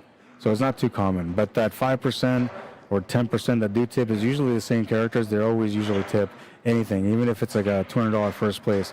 They'll give you $10 or something for your lunch or whatever. So that's what I mean by tipping. And so what I was telling that guy there is like, well, you know, like, it's not like I'm making anything off this, so I have no interest on like who gets in and who gets out. So I'm not making money directly from anybody getting in. I'm not making money from that person winning the tournament and tipping me. You know, that's just not the way it goes. So for me, like, the only thing I look for is what I've been trying to thrive for in the beginning of time is just to provide a good, healthy, fair community for the players here in Manitoba where they can compete and have a chance to win in every match they play against somebody, right? And that's the goal. So for me, when I do these tournaments, I'm looking for the sandbaggers. I'm looking for the guys that don't belong, and I'm trying my best to make it as fair as I can. But every now and then, players will slip, and it's usually because of missing information or not complete information, right? Like they're not established or whatever. So things like that. But trust me, like I have no investment into who wins or loses in the tournaments. I'm simply trying to create some really good consistency for the players, because in the end, like, if you have these handicaps that are limiting players from excelling, well, that's exactly what's going on. You're limiting these guys from excelling. But if you're trying to make it so that everybody plays at an equal level and everybody has a fair chance to win, it makes the players want to be able to work harder so they can become better. The idea is not to give a player cushioning so that way they can come in and have an advantage. It's supposed to be that you give them a little bit of cushioning just to make the battle fair. That's what it's supposed to be. But somewhere down the line, we lost track of that, and it became all about like an advantage. Oh, well, I need a big handicap because that's the only way I can play. I need a fair advantage. And that's not a fair advantage. It really isn't.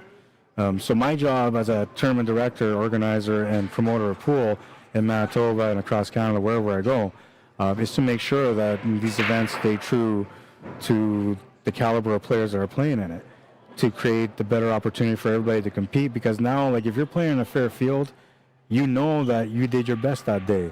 If you won, it's because you played absolutely amazing. Now you have the confidence to move up a little bit higher because you know that you can compete really good against that level. But if you have cushioning all the time, like you get an extra game spot, an extra 2-game spot, that's never going to grow into a big player. It never will. You're always going to clutch onto your handicap, and that's as far as you're ever going to go. Do yourself a favor, break free from that. It's going to be a hard road, I guarantee it. You know, there's going to be a lot of climbing to do. And some of those steps, you're not even going to be able to see them because they're that difficult. But when you treat yourself as a high-level player, trying to become a high-level player, you become a high-level player. Because the time that you put it on the table becomes valuable. The time that you play on the table against opponents becomes experience. It becomes growth. And the decisions you make at the table become your mental strength or your mental weakness that you get to recognize. So I'm telling you, all these things, handicaps, erases all that. Anybody that has a 2-3 game spot against me and I play them, they're nervous as hell all the time. But if they didn't have that spot, they would try their hardest every time. And if they lost, it wouldn't matter. They would come out and try their hardest again. And eventually the hardest would be enough to succeed. I know I'm preaching, it's a Sunday. But yeah, I love pool, and I want to make sure you guys get the ins and outs mentally about the game. And let me get up on the score because I have no idea what's going on. 4-1. Chris Thomas just flying through this one, man. Red flag, red flag. Yeah, you're welcome, Vinny. Absolutely, man. Sad Phoenix says I got like 10 matches and get a lot of looks, good and bad, very rusty. Yeah, it's going to take some time. Like if you're just coming out of retirement again, it's going to take some time for sure. One thing that you're very fortunate about being a return player is that you're going to want to get more progression than if you were playing this whole time for 17 years. It's Saturday here in BC. It is Saturday today. Yeah, it's here too. Wait, is this? Yeah, it is Saturday. Yeah, I'm confused for a second. I was like, wait a minute, what's going on, man?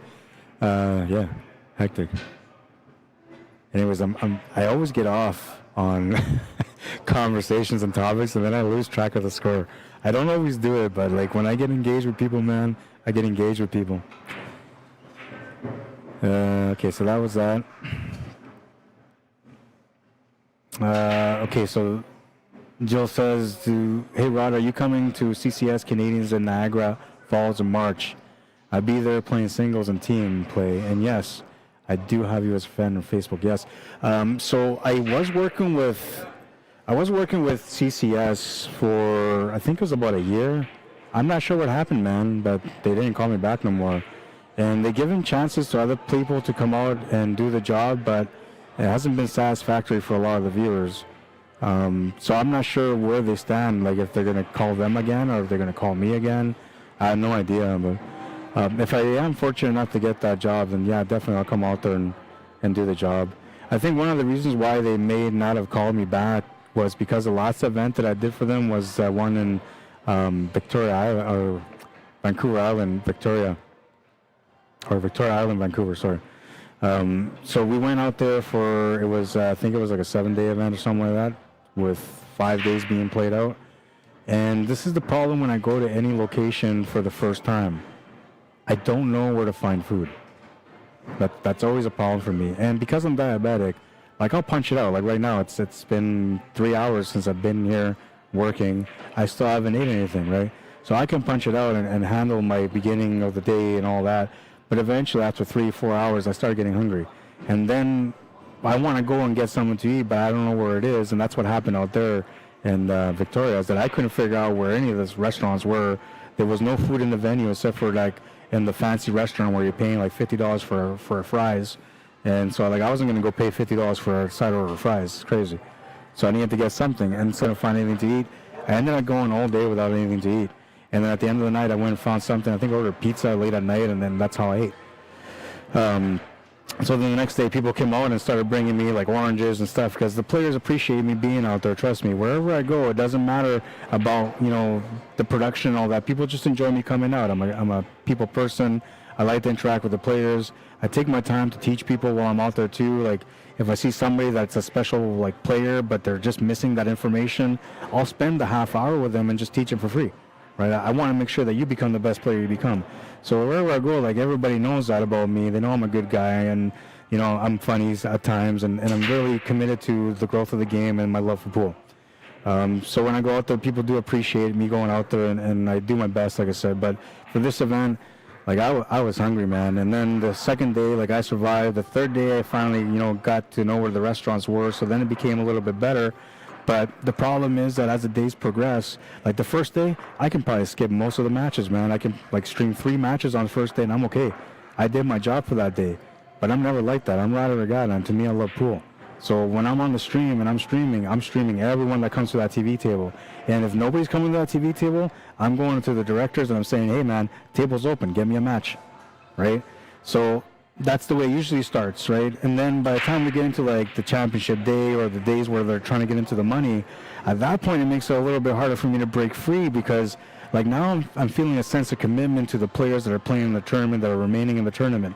I'm thinking to myself, hey man, Patrick and Bob both just got called to the TV table, and I'm hungry and I'm on my lunch break and I want to go because I'm super starving. But I never watched Patrick play, and Bob's a good friend of mine, and I know his people and wherever he's from are watching him. So, you know, I can't let these guys down. I'm going to go stream. So I won't eat, I'll go stream, right? Because stream to me is more important than myself when I'm in those events. Somebody hires me, I'm supposed to be there to represent them as best as I can, doing the best job that I can all the way through every day. And so that's the way I am. So when we get to those crucial days where, like, you know, now we're in the money or big battles, I try my best to just stay on the stream 13, 15 hours a day. And so throughout that time, if I can't find food, I'm probably talking about it on the microphone like I am right now. So then it's a little bit of that, right? So there was like the fact that I couldn't find food, that people were worrying about my food, the fact that I was talking about food throughout the tournament because I was starving each of those days. All those things are like negatives for an organizer when they hire somebody to come on and stream. It wasn't the experience that we're looking for. You were supposed to just go out there and do your job. That was it. Everything else, well, you just deal with it on your own because we don't care. And it's not that these guys don't care, but the reality is that they didn't hire me to deal with my problems. They hired me for me to be able to help them to promote what they're doing in the best way possible. And so I felt like maybe I let them down a little bit too much on that line, even though I tried my best to make up for it. And I did everything I could to get everybody on there. There was another situation at the end where I was told that this match was going to be on the TV table, so I put that match up, and I didn't know the players or the teams, and I'm doing this coverage on this matchup, and I think they're like 2 or 3 rounds in, And suddenly I realized, like, wait a minute, this is just not right. So then I went to go look, and I went to talk to the organizer, and they said, no, that's not the match. It's this match we put on instead. And I was like, oh, man, you guys should have told me. So I changed everything, and then I covered that one. But because I did that one, another team got robbed from being on the stream. And that might have left a sour note to those people also, which they might have complained. And I'm only talking about all this because you're asking me if I'm going to be at CCS. I really don't know if I'm going to be there or not. What I do know is that I did try my best to represent them the best way that I could. And there were situations that were unforeseen that now are something that I can deal with easily. If I go to Victoria, I know where all the restaurants are. So, like, I'm not going to be hungry when I go out there. But I've never been to Niagara. and they know that. So Ted Harms knows that I've never been to Niagara because he's never invited me to go out there and cover it. That is the one event that I've always wanted to cover, but he's never given me a chance to cover it yet. And I've always wanted to cover it. So because I don't know the venues out there, there's a good chance they're not going to give me the job. And the worst thing about all of this is because you're diabetic, like, you want to keep your own, diet going, but unfortunately, it's just, you can't, right? Because a lot of times they don't allow food from the outside to come in. Chris Thomas is absolutely killing it here. 5-1. I got to watch some of this match.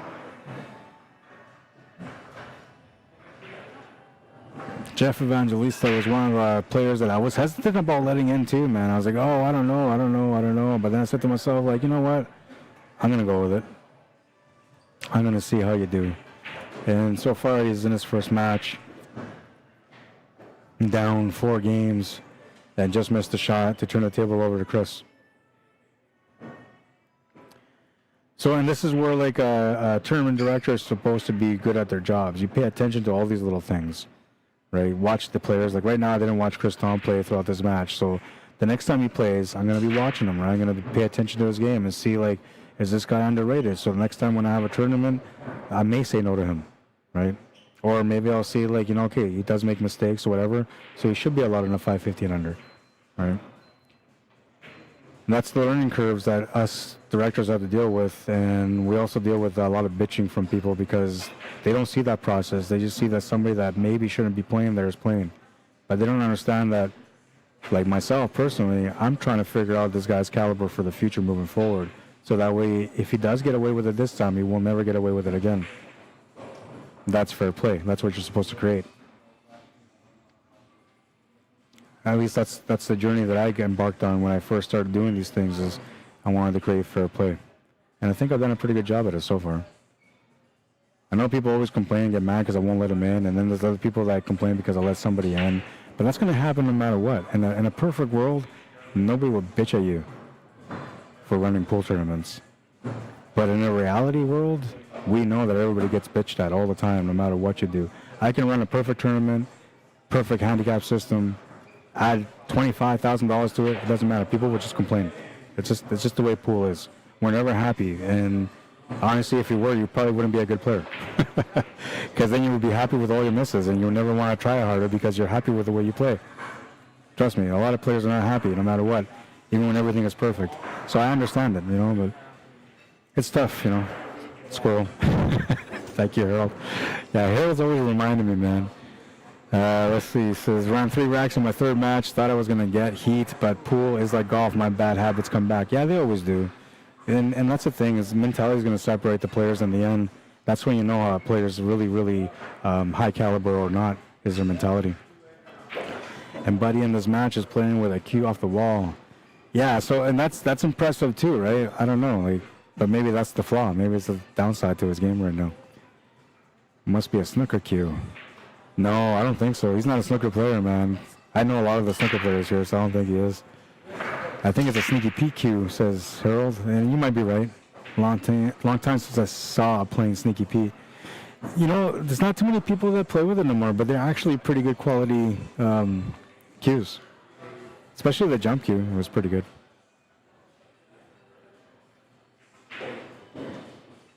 But yeah, you don't see it no more because that design is so plain and old school, right? And I remember when I played in the early 2000s when I first started, it was all about pearlized look.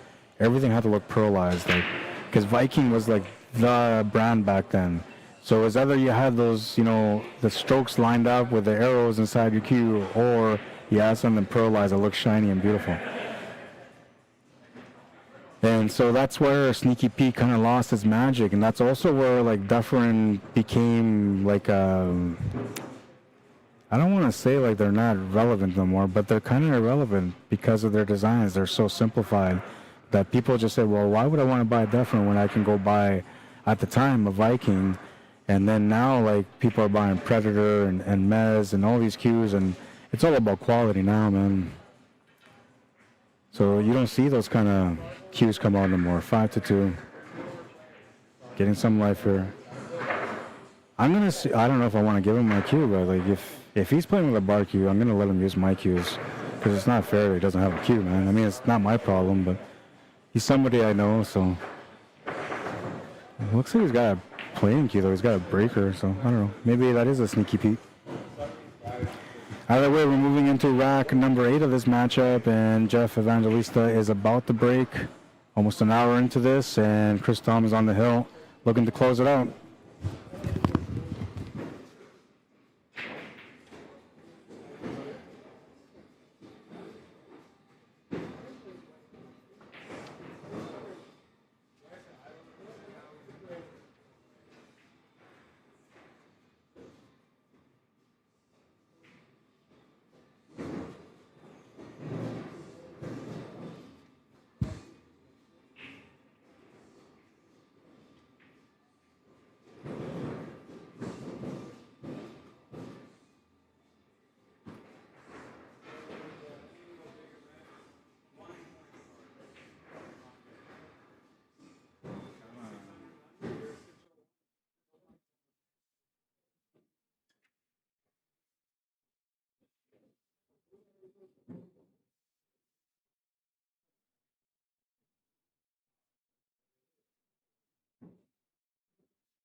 Well, didn't really want to move that 3-ball, but he moved in a decent spot, so it's not bad. If he was to take that 3-ball right now, it's okay.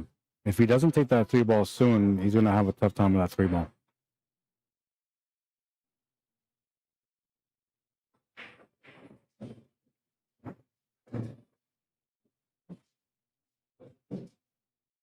Looking for a soft touch to the side pocket here on the 5-ball.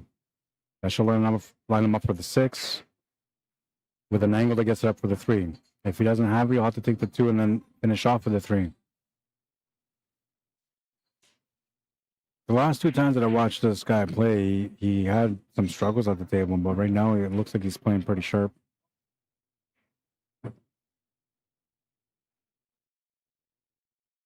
Taking his time, working it out, good pace. This is a little bit more instinctive. He just kind of knows where he wants to go. Yes, this is very good. Walk around. Take a look. Because this is when you start playing good. When you start looking for where you want the cue ball to be after the shot. That's pattern play. Actually, that's cue ball control.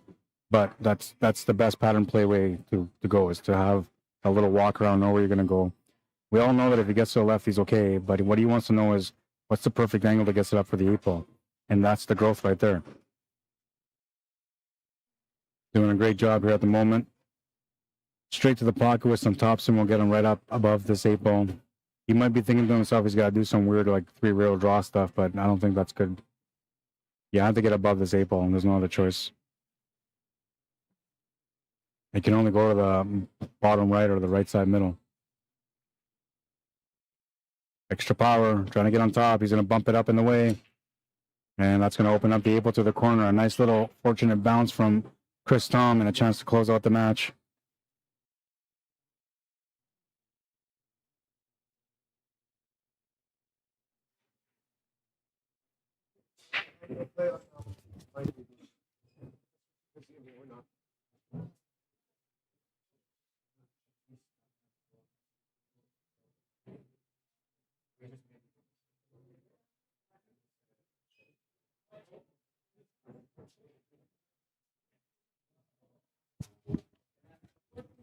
Good finish there from Chris Tom. He's going to win that match. We'll make it official.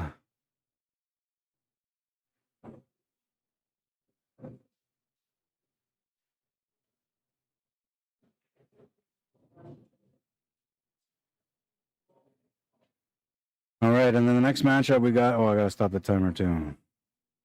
I'll stop it. Just under an hour. It's taking about an hour each match.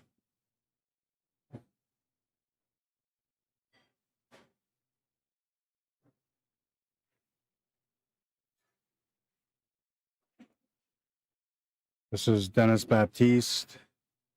I think he only has one N on his. It's Baptiste. And he's playing against Joseph Tamayo.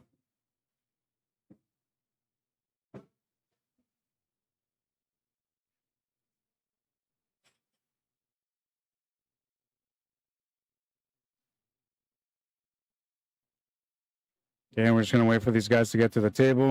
I'm going to go see if I can hunt them down so we don't have to wait too long. Be right back.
All right, so that's Dennis Baptiste and his opponent, Joseph Tamayo, coming up right away. In literally a minute, we're going to get started here on the next matchup. This is A-side quarterfinal, I believe.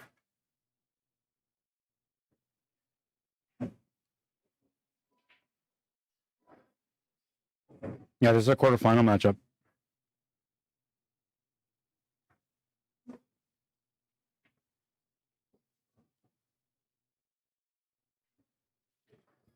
Are you calling matches or do I call matches? 7? I don't know, because I have, like it says here we got 3, 6, 8, and 9 open. Nice. No, 8, 9. I just. You just called them out? Yeah. Okay, so only 3 and 6 6? is not open. And 3 we're not using, but that's the one that Kevin plays, right? 6 for Kevin. 3 for Kevin. 6 already have match. Okay, so we're good.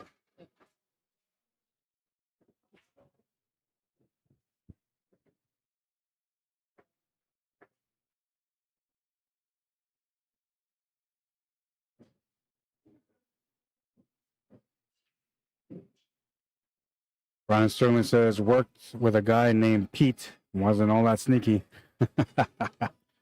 He just looked like it, but he wasn't.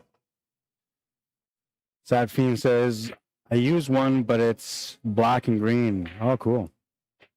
And a $1,200 Predator ain't helping you with matches. Yeah, you know what? That's I don't know. Like, I have a BK Rush, and the BK Rush doesn't help.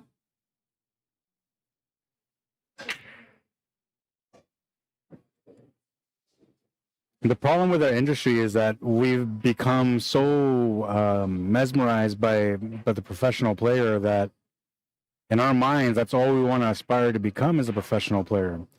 So sometimes you'll see like these expensive items that the players will play with on TV, and you're like, oh, well, I'm going to go buy one of those because Shane Van Boyning's playing with it, and he's the best player in the world, so I'm gonna play like him. So you go out and buy that. Then you go and watch Joshua Filler win a tournament. He's playing with a certain type of tip, and you're like, oh, like the mention from the commentator says, oh, he's playing with a Howe tip, whatever. Next thing you know, you're out there buying a Howe tip. And, you know, somebody's like, oh, this jump cue is amazing, $1,500. You're like, okay, I'm going to buy it. You know? So the industry is built this way where, like, a lot of people just spend so much money on products that they forget to spend the money on training. And or not that they forget, but they overlook the fact that they should be spending the money on training. So let me give you an example. You buy a $5,000 cue. It's collectible, yes. You know, maybe only 100 of them made in the world, so definitely collectible. But you pay 4,000 plus tax for it. You've been playing for 15 years, never taken a lesson, and you're a 300 Fargo. What's missing here? Definitely not the product. Definitely not the look.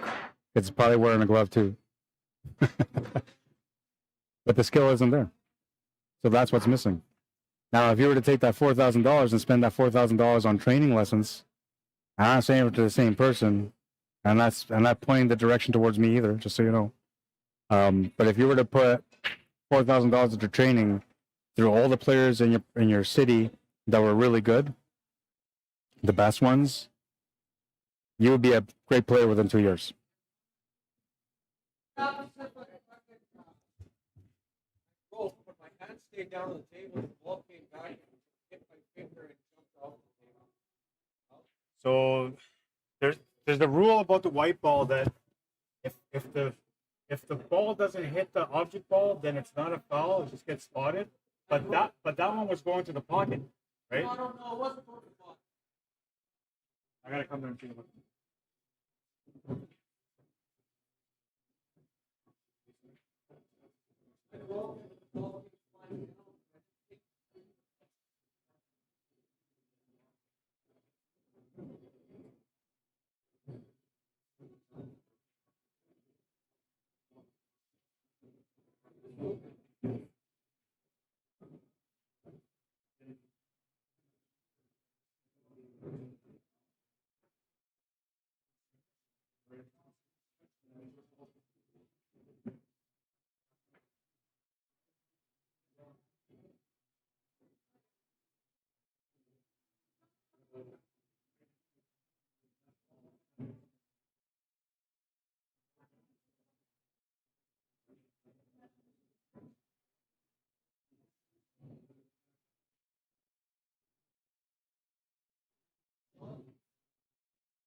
Like this shows as if this is stopped.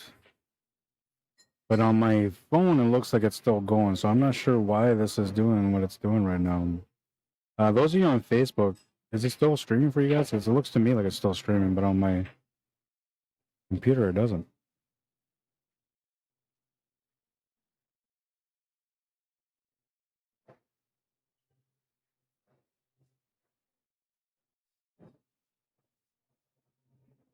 Hmm. It's doing this cutoff thing like as if it got a copyright warning. That's what it's doing right now. I'm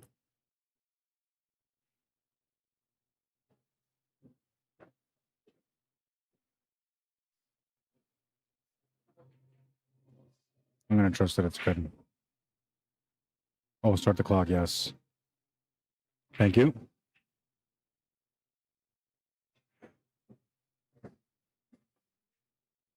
It was something extra, you know. So when I first brought out the match timer, what it was for originally was to time how much time it took each player per shot.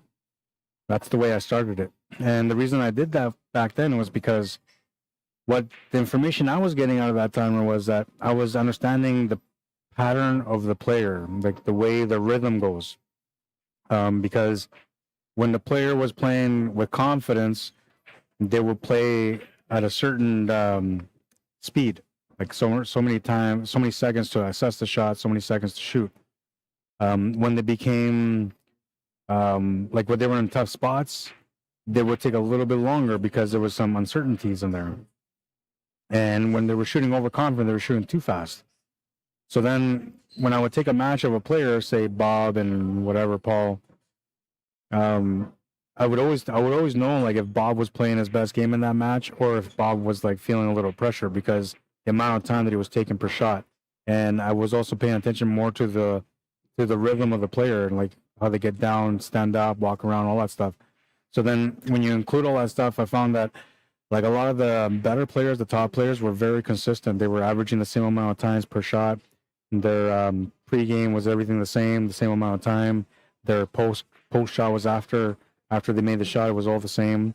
Nothing really changed. So I found that there was a lot of consistency with them. But whenever they were nervous, things would change. It would be a little bit longer, like 2-3 seconds longer. And then if that didn't go in, the next shot to that would take another 3 seconds or 4 seconds on top of that. Which started showing me when people were like breaking down mentally on the table. So that's why I had the match timer at the beginning. But then, you know, there was players that were just so slow at playing, and people would be like, "Oh my god, like how long is this match gonna last?" And so I'd be like, well, I don't know, it's just the way they play, blah, blah, blah. But then I said to myself, you know what? I want to see how long these guys take to play their matches. So then we started running the clock the way we're running it. And now I get a good idea of like who's a slow player and who's not.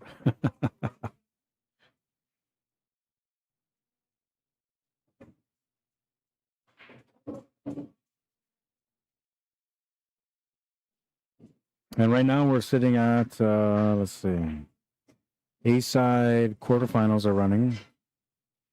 Blake Lamron against Chris Tom. Those guys know each other, traveled in together, so that's going to be a decent match. Dennis Baptiste and Joseph Tamayo, that's our TV table quarterfinal matchup at the moment. VENER Arjona versus Brady Sage. They're going right now on table 11. Jonathan Pakatang and Bliss Vigmuto are playing right now on table 10.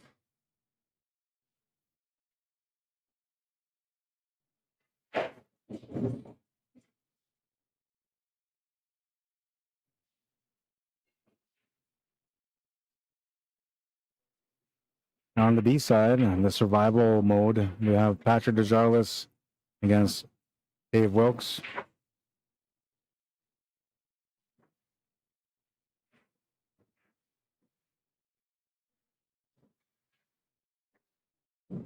Dan Anderson won his match against Curtis on the B side, so he's on to the next round. Marty Bray is playing against the Cerro Stag. They're at 5-5. Winner wins on the last rack. They're on table 12. You can see that on the Hidden Pocket YouTube channel. No commentary from me.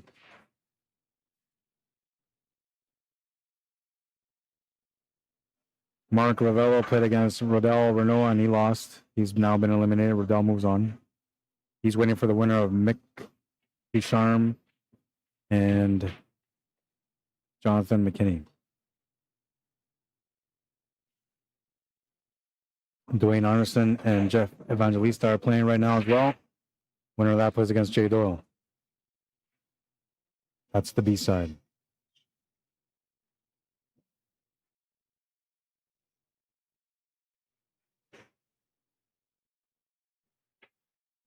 So we're about to get into the semifinals. We're already in the A side. And once we get to the A side semifinals, we're just going to run A side semifinal matches back to back, then the A side final.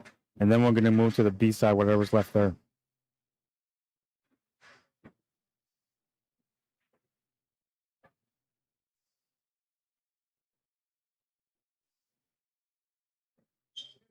I don't know why I can't see any comments on this one.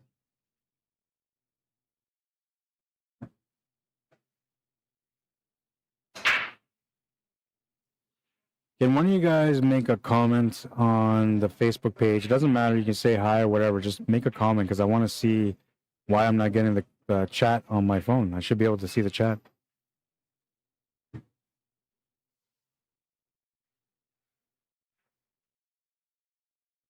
For Facebook. On YouTube, I think I'm good. Take a look again.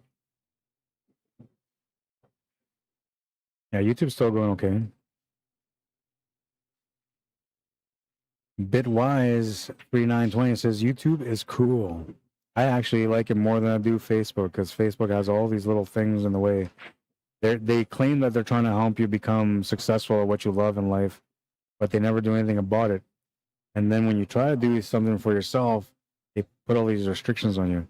So I'm not sure if Facebook is the platform for creators, digital creators as they call us people. I don't know why they call us digital creators as whatever.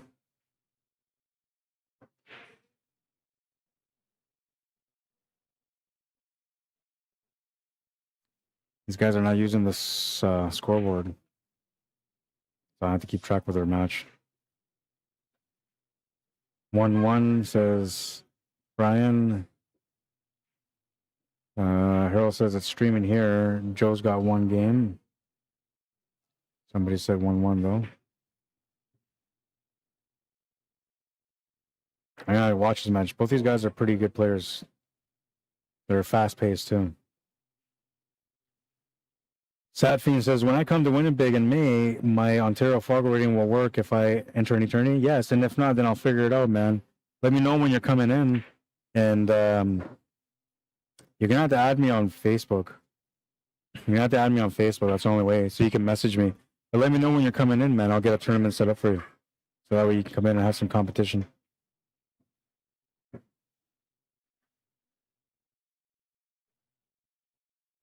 It's good here in Arborg. Thank you, Vinny. That's what I was looking for, just to see. And on my phone, like, it still doesn't show on my phone, so I have no idea what happened there. But it won't show me any comments on my phone. Facebook is weird, I tell you. And I just updated it yesterday.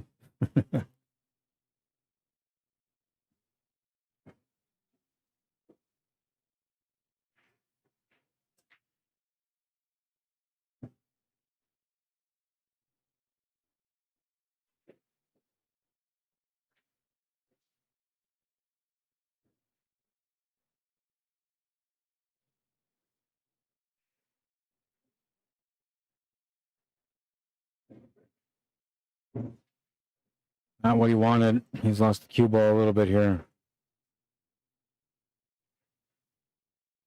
He can still make the 2-ball, but he's flirting with the side pocket, which he's going to be okay, but he may not think he's okay. And the other thing is how to get back onto the 1-ball. So for that, he has to go like left-hand draw, come off the top side of the side pocket back and forth, and that's going to be tough to do. Yeah, he's forcing the shot there, trying to force extra angle to make sure he got nowhere near that side pocket. It would have left him a tough 1-ball, which was a missable shot. And now he's turned the table over to his opponent, who's got a good chance here to get on the board again. 3 balls and the 8-ball remaining. I'm not sure if he was supposed to be playing the shape for the 9-ball there and he just underplayed it, or if he was playing the shape for the top left corner and then he overplayed it. It's being smart, composed. Tough double jump here if you're trying to make the 2. Not so bad if you're going 1 into the 2. He's going to play that combo kick shot off the rail. Just missed it. No contact.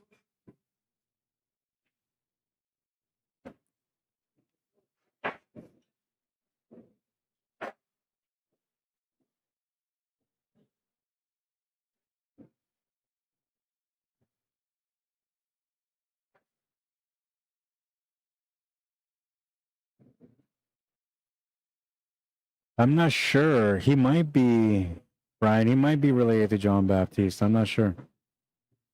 Satfiend says, Dennis got to stay casual, shoots better. Yeah, he's a pretty decent player, but sometimes like it's the thinking, the pattern play that gets him into trouble. But overall, he's a pretty good player. I had the pleasure of playing against him.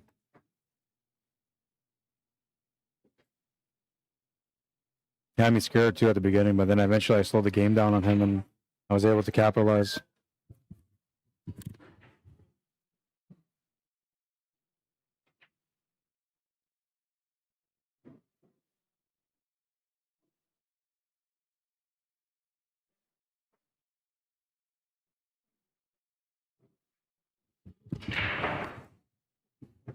Rack number 3, and it's a smash and break from Dennis. Did he make anything?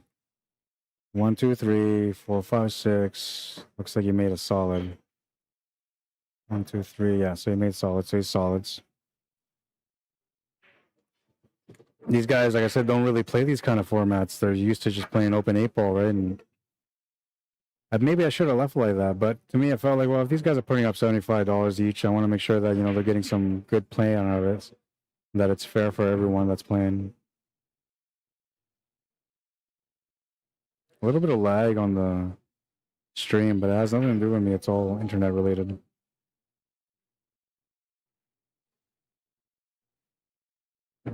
Yeah, I kind of hope I get a chance to do the Niagara Falls CCS event. I've always wanted to go there and cover that event. Sometimes I think about like messaging them and say, hey man, you know, but the way I look at it is like organizers know what they want. They usually know what they're happy with too. So if he hasn't messaged me, there's a good chance that he's got somebody else in mind already.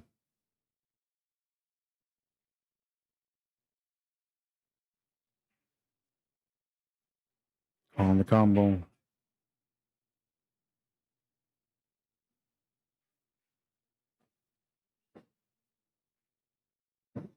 Good combo. Push the 8-ball in a different area of the table, though. That's not going to help him at all. Stuck with another combo possibility, I think. 7 to the 4. I don't think you can do anything with that 3.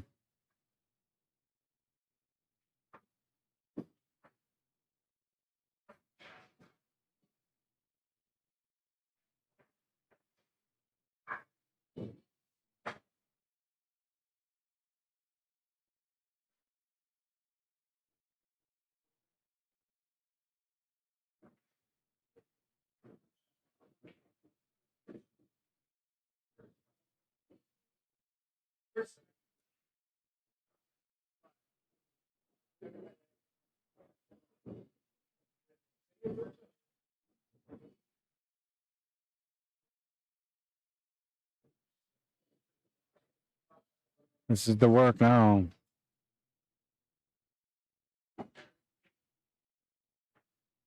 Not sure what he's thinking here on this shot, but like basically he has to like hit this ball and then draw back from there this way and this way and then this way. That's the only way you can make it all work. Went for a big shot, a lot of body movement, some insecurities along the way. Created that. Joe Sotomayor with a great chance here.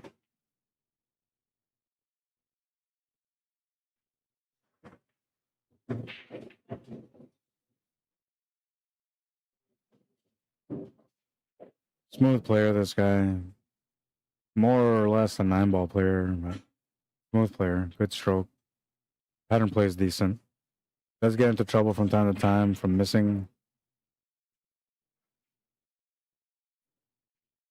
But overall, he's got a pretty balanced game, I think.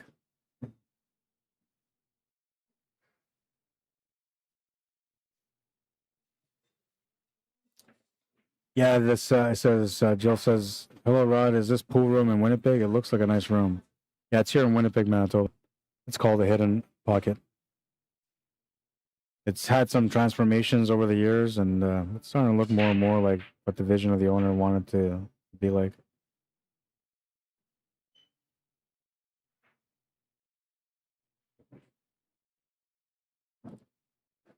Satfiend says, "Like the format off the break." Yeah, I think it's actually pretty good, man. And then he also says Niagara is a waste of time, in my opinion. I hear it's really pricey, but like the event's supposed to be pretty good. So like, I don't know. I'm a pool fanatic, right? I love pool, man. So when they ask me to come out to events, like the main thing I'm looking at, not necessarily the venue or the location or where I'm going, but I'm looking at the competition.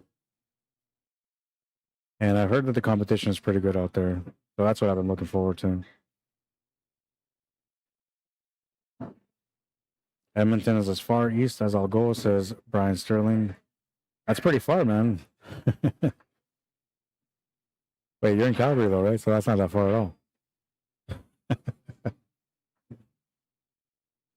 Yeah, I remember. I don't think you actually ever mentioned, but you said it's like far east and it can't be that far. So I'm assuming you're a Calgarian.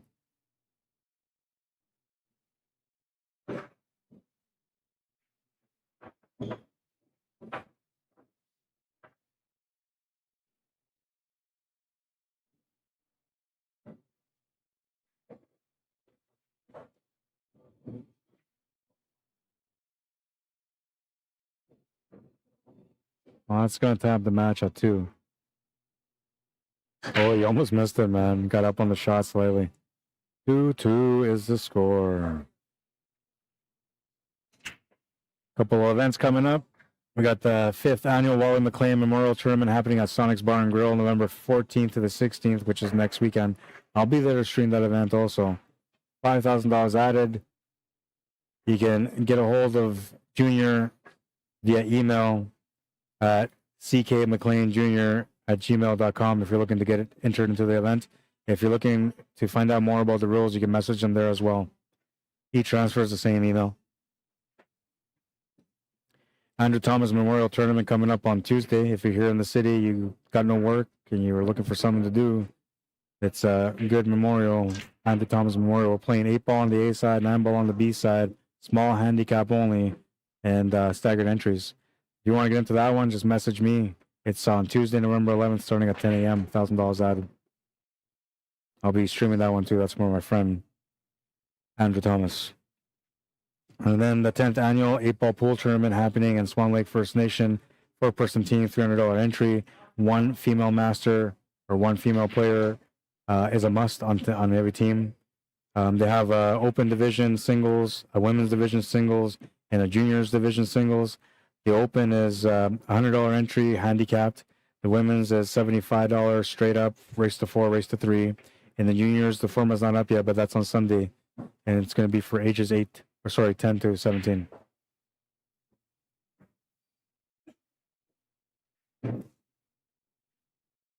Look forward to doing all these events every year. This is the busiest month for me when it comes to like memorials and special events. So I always look forward to being crazy busy and enjoying the competition every day.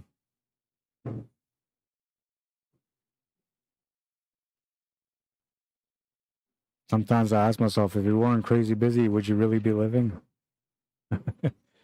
Probably not, man. Too much pace on this one. He's going to get a shot, though.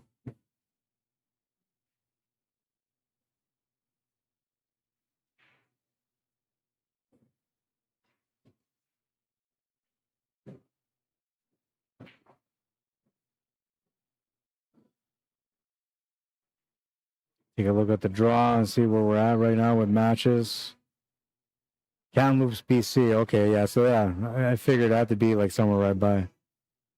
I've never been to BC yet either, man. I hear it's beautiful out there, though. If you like waiting between matches, it's great. So sad. Yeah, well, isn't that the reality in every big tournament that you go to, man? The only way to like avoid long waiting periods is to like win their first 2 matches and then lose, and then you play back to back to back to back to back on the B side. I don't recommend to go that path though. But I mean, if you want to do it, that's on you, man.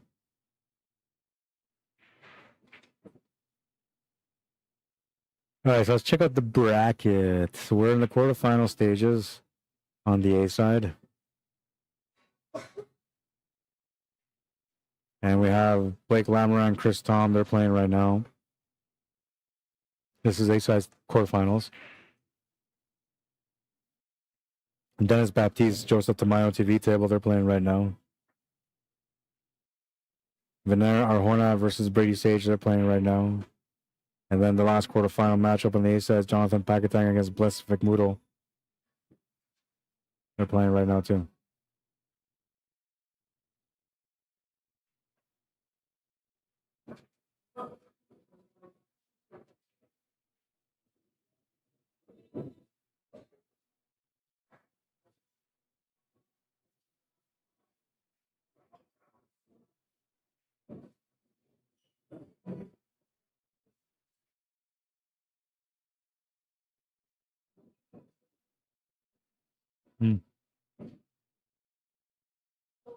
Forcing him into a big kick shot here. Okay, thank you.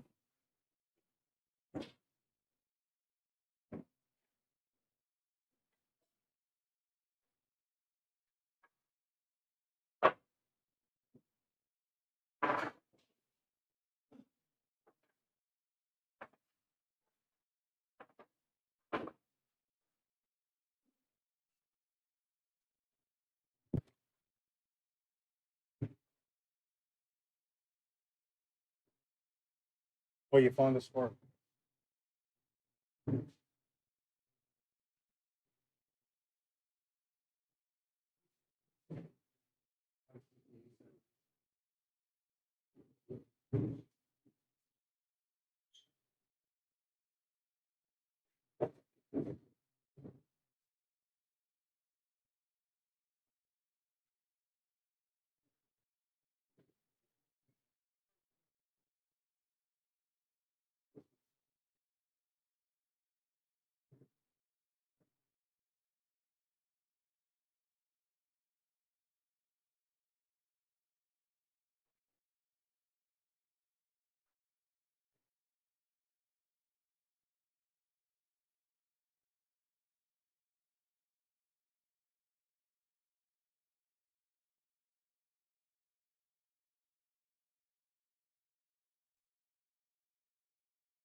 Bank shot's the only option he's left him, and there's really not much of a bank shot there.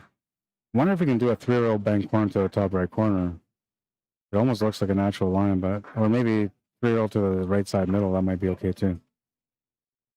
Player has to be able to recognize it, and they have to be able to have the shot available, right? If they know it.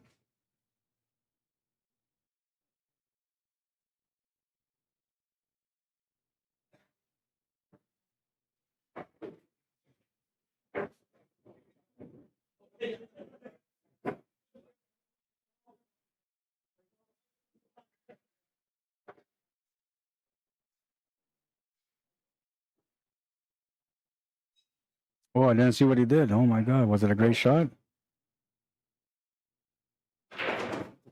Must have been a great shot. I was just looking down on my phone trying to figure out the payouts, and I looked up, and then because I seen that he had maybe a 2 bank or 3 bank, and I don't know, did he 1 bank it?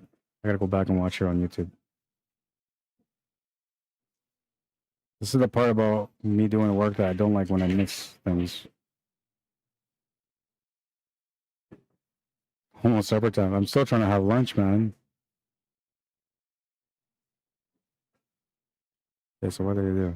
I better not have missed the highlight of the day on this one. I'm watching it right now. Oh, he just forced it through the pocket. That's what he did.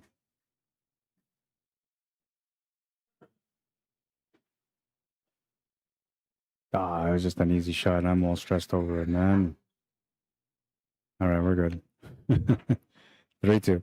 I'm thinking, oh man, he went 3-rail, 4-rail, all these rails, and you know, it's just potted the ball through the pocket.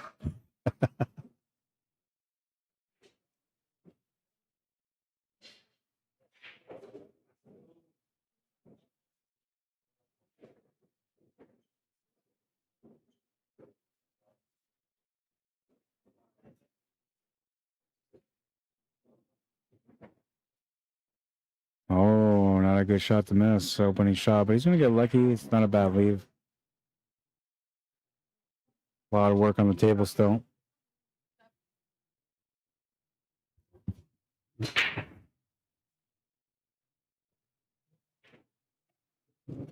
know what you need? You want me to move out of the way more? I got it. Thank you. Yeah.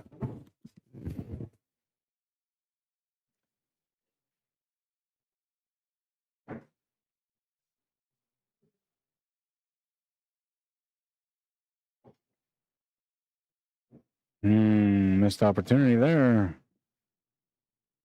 Joseph should be able to punish him here.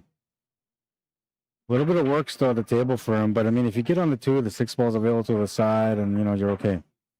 Is it still an open table? No, not anymore if it was. Well, and that opened up the table beautifully for him. Now he's got a nice setup for the finish.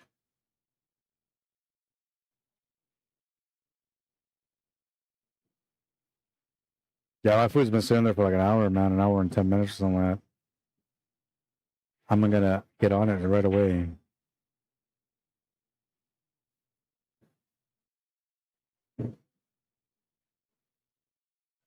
Don't want to be rude and bust a munch on the mic while I'm doing commentary, man. I've watched people do that before. It's not cool. But they do it all the time. But not cool, man. Fall to 10 and all I see 2 in the afternoon.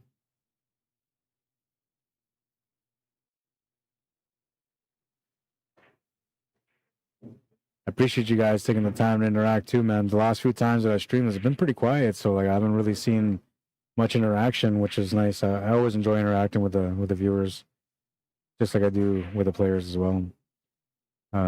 Just as I play CCS tournament, not for the money, but to meet people from different provinces. Payout are not that great. Food is good, just not in the hotel. There are restaurants within 5 minutes walk. Austin Pizza across the street, and Timmy's 4 minutes walk. Yeah, I hope I get that chance. I don't know. Maybe I'll drop a line and see if I never really asked. I never gone out of my way to ask for people to like let me stream their events. Usually they just call me, but maybe I'll go out of my way here on this one. I do miss working with the CCS crew and all the players that I got to meet through CCS as well. Lots of them that I got to spend some time with and teach them some things. And a lot of those players that I taught those things to, they've become really great players since. And I haven't seen them since I met them last time. So it'd be nice to catch up with some people, maybe share a little bit more of that advanced knowledge with them.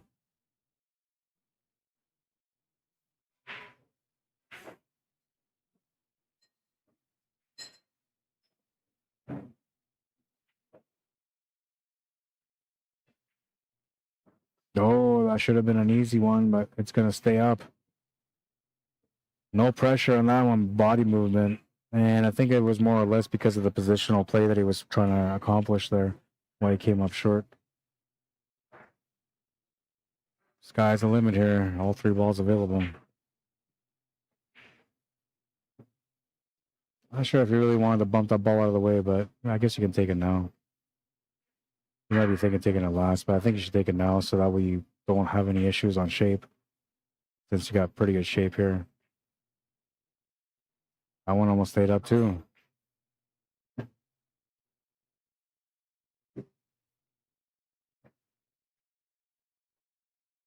Trying to get up for the right side pocket. He's going to come up way short, but the shot's still available. Doesn't have to worry about scratching unless he comes off the left cushion and scratches on the right side middle, but I don't think he's going to put enough power on that to be able to do that. Should just be a pocket shot, pocket weight shot. He hit it a little lighter. Just coming back into playing again. This guy's taking a few years off, so the rust is definitely there.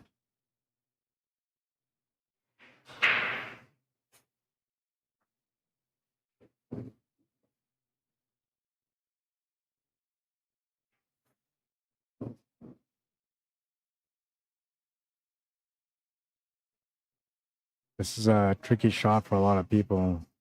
I see how he does it, but I don't know why it's tough for people to do the back cut here. He's going to make it.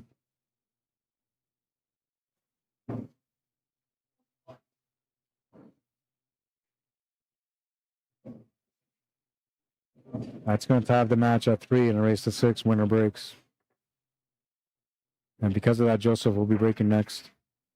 I'm going to go try to sneak a bite of my food real quick. I'll be right back.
All right.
Moving along now. 4-3. He's got a 1-game lead.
Just trying to figure out the payouts here.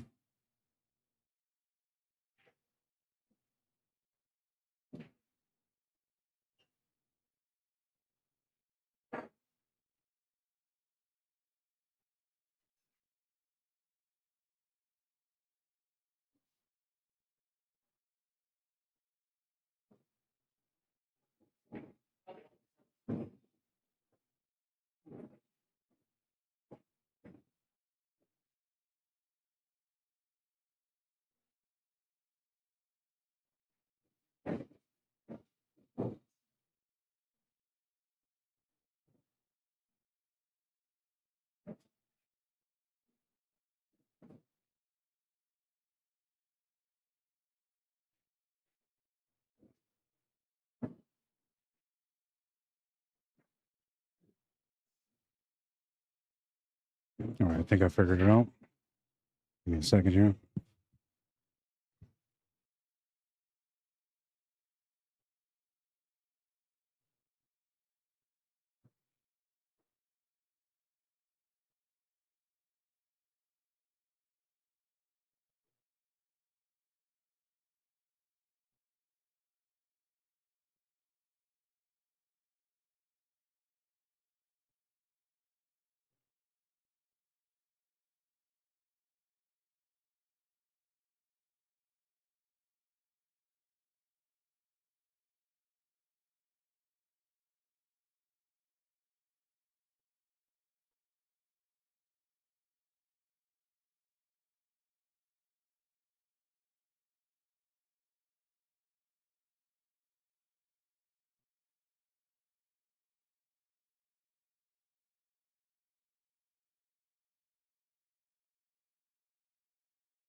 He's rolling on this one, man. 5-3.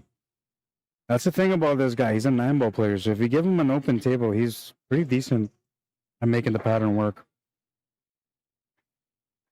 Believe it or not, 9-ball players and 10-ball players are way better at pattern play than 8-ball players are. And the reason why is because in 8-ball you have choices. You know, you can shoot whatever shot you want. There's 7 balls at the table off the break, and you get a chance to make any one of them. But in 9-ball and 10-ball, like, you have to go rotation. It has to be in order. So therefore, it's forcing the players to do more. All right, let's see what they got here for this one. 1, 2, 3, 4, 5. 1, 2, 3, 4, 5, 6, 7. So he's highball. So you're highball. Because he made a solid off the break, yeah. Yeah, so that forces. This is the reason why I like this format, because like now, like here, you would get a ball in hand. Normally, you just go for like the low ball, run the table out, and you're back in the game. But now, like he's telling him about the line. I'll be right back.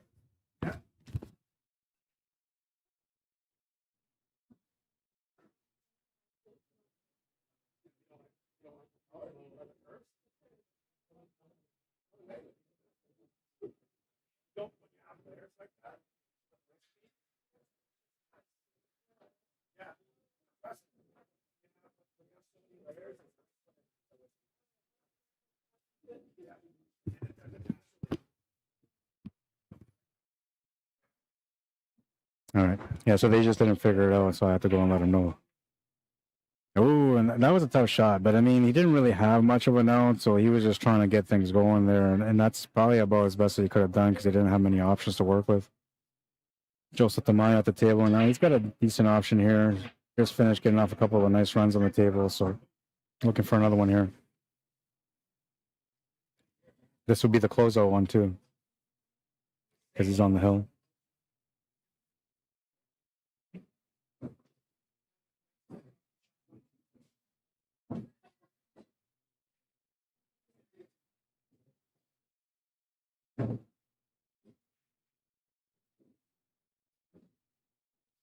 Four three for Dennis. 4-4. It could be wrong. Well, it's winter break, so you could be wrong. I'll find out though. Okay. Let me see. Maybe they're doing it through the app.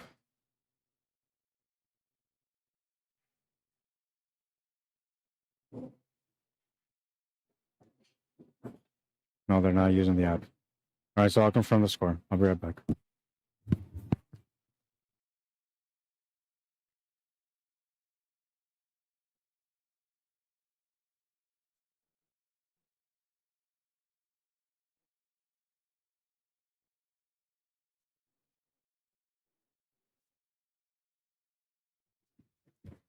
Harold, you're on the ball, man. I might have to make you my moderator.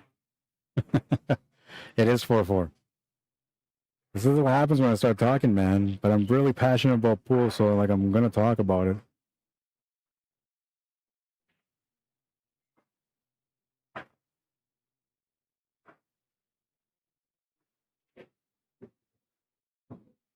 So the payout's gonna be 700, 350, 180, 150, and 50.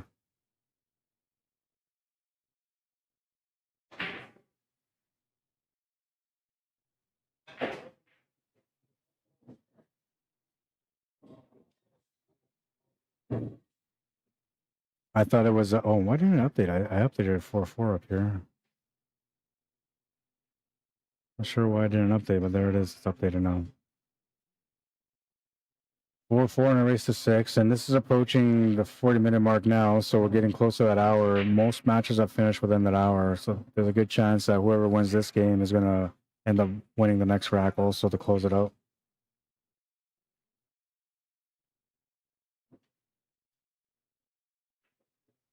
Oh, a little nick off that stripe. He didn't really mean to open that stripe the way he did, but it worked out really nice the way it worked out. I don't think he's taking that shot on now. He might have to go side, but the angle there is taking him towards that stripe, which is not good, so he's got to avoid it. Ooh, we avoided on the way down, but not on the way back up. And that's still okay because he has a shot to the side, but he's got nothing, absolutely nothing on the 11 ball.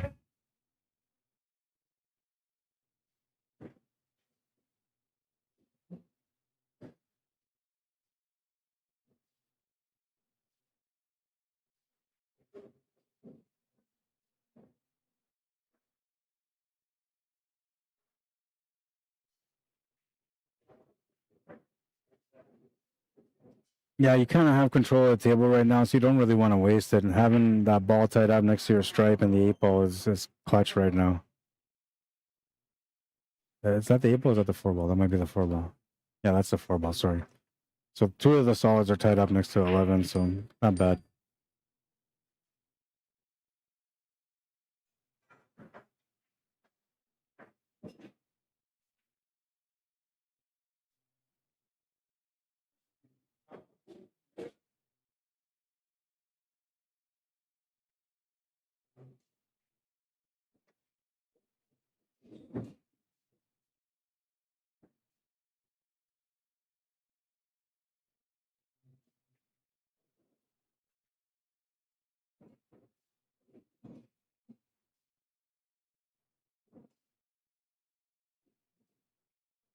Anybody looking for work right now? I got a friend of mine that's looking for people to work from December 23rd till January 2nd with potential for future opportunities. Looking for 10 people, 8 males and 2 females.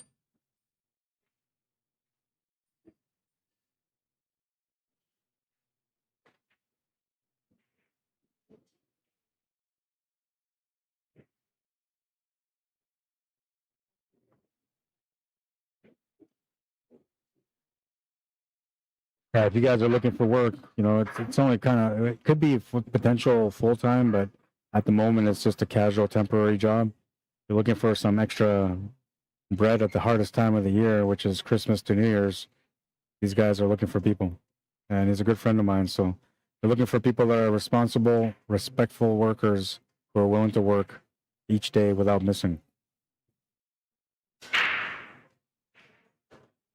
Ball in hand for Joseph. He's got a chance to close out now.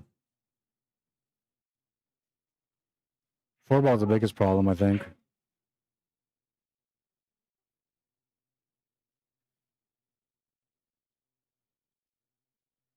He's either trying to get into it right away, like open it up, or he's trying to get position off this shot. Then he's going to play a couple of rails to get back down. Yeah, he's playing the 2 rail position back to the middle for the 2 ball. But if he gets a 6 ball, I'll go with that. All depends on the angle that the cue ball lands.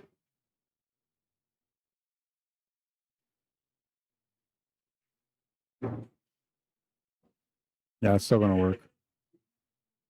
Has to get good position here on the 2 ball, though, to get out. Natural line to get over to the left side of the 2. Going to draw it back and use that line the same way, but with some draw. And now he's not happy about the shot because he's going down table, but he's got the shot to the side. Just has to make the cue ball go around table now.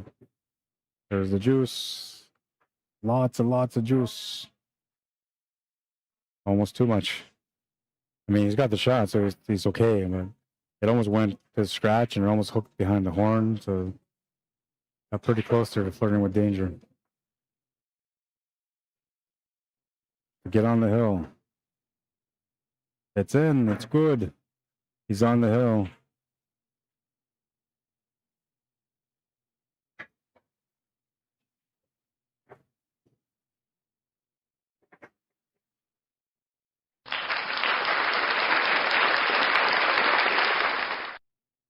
Yeah, baby, let's go. Time to get in the action. Back against the wall. Dennis Baptiste has to win the next game just to get to the last rack. Joseph Tamayo trying to shut her down. Business as usual. Breaking for the match.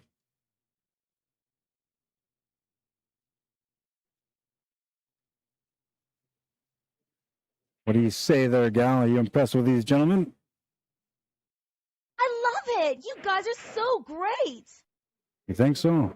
I think so too.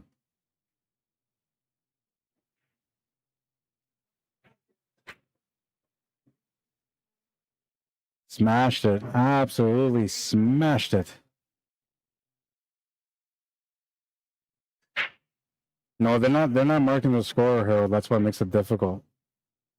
I mean, it shouldn't be that difficult because I'm supposed to be watching the match anyway, right? But it is 5-4. Joseph Tamayo's on the hill. I confirmed the score with these guys. Getting into that 50-minute mark. A few minutes away from it. This match is supposed to be over within 15 minutes. We'll see if that happens. That's the average so far today. Oh, what a nice shot. Very nice shot.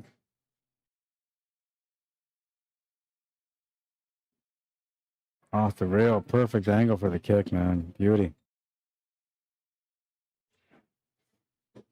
Needs to find a way through, though, and he didn't, so Dennis is at the table now. He's got a chance to tie this up at Hill.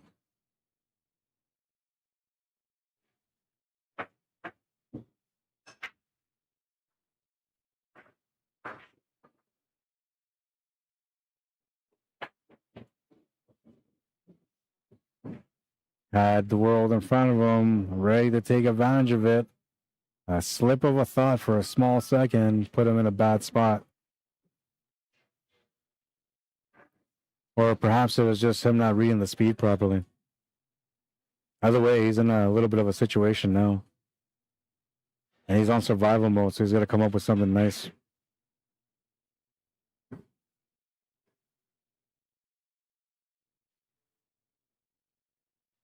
Not bad, but he's giving him a shot, which I think he's going to be able to capitalize on.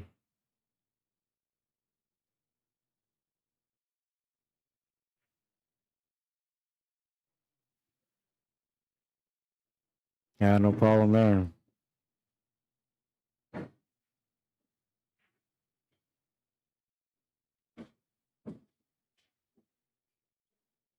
He should be out now. Like, the table's open here, but he's off angle on the opening shot. And both ways, like if he goes for 11 or the one that he's aiming at right now, both of them kind of play off angles that don't really work for him. So he's got to take whichever angle helps the most to be able to get around the table off a couple of rails and below. That would be the option that he's going to have to go with. And he's not looking at this opportunity, but we're going to try to do this here for him. So the ball was here. So technically, if he would have made this ball, got the cue ball to go off this rail, off that rail, and then back down here, he would have been good. But this way works too. The only thing is now he's got to open up the 8-ball a little bit. They're not opening up that time. This is a tough situation to be here as well because you kind of want to make the 11 ball, but you're trying to control position for a breakout.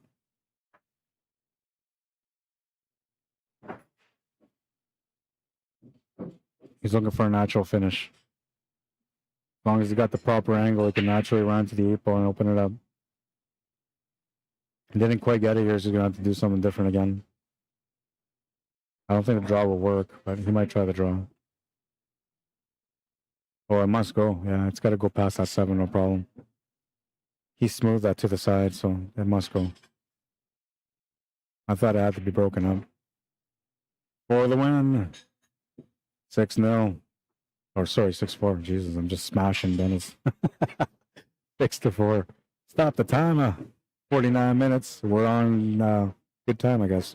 Average match is 1 hour.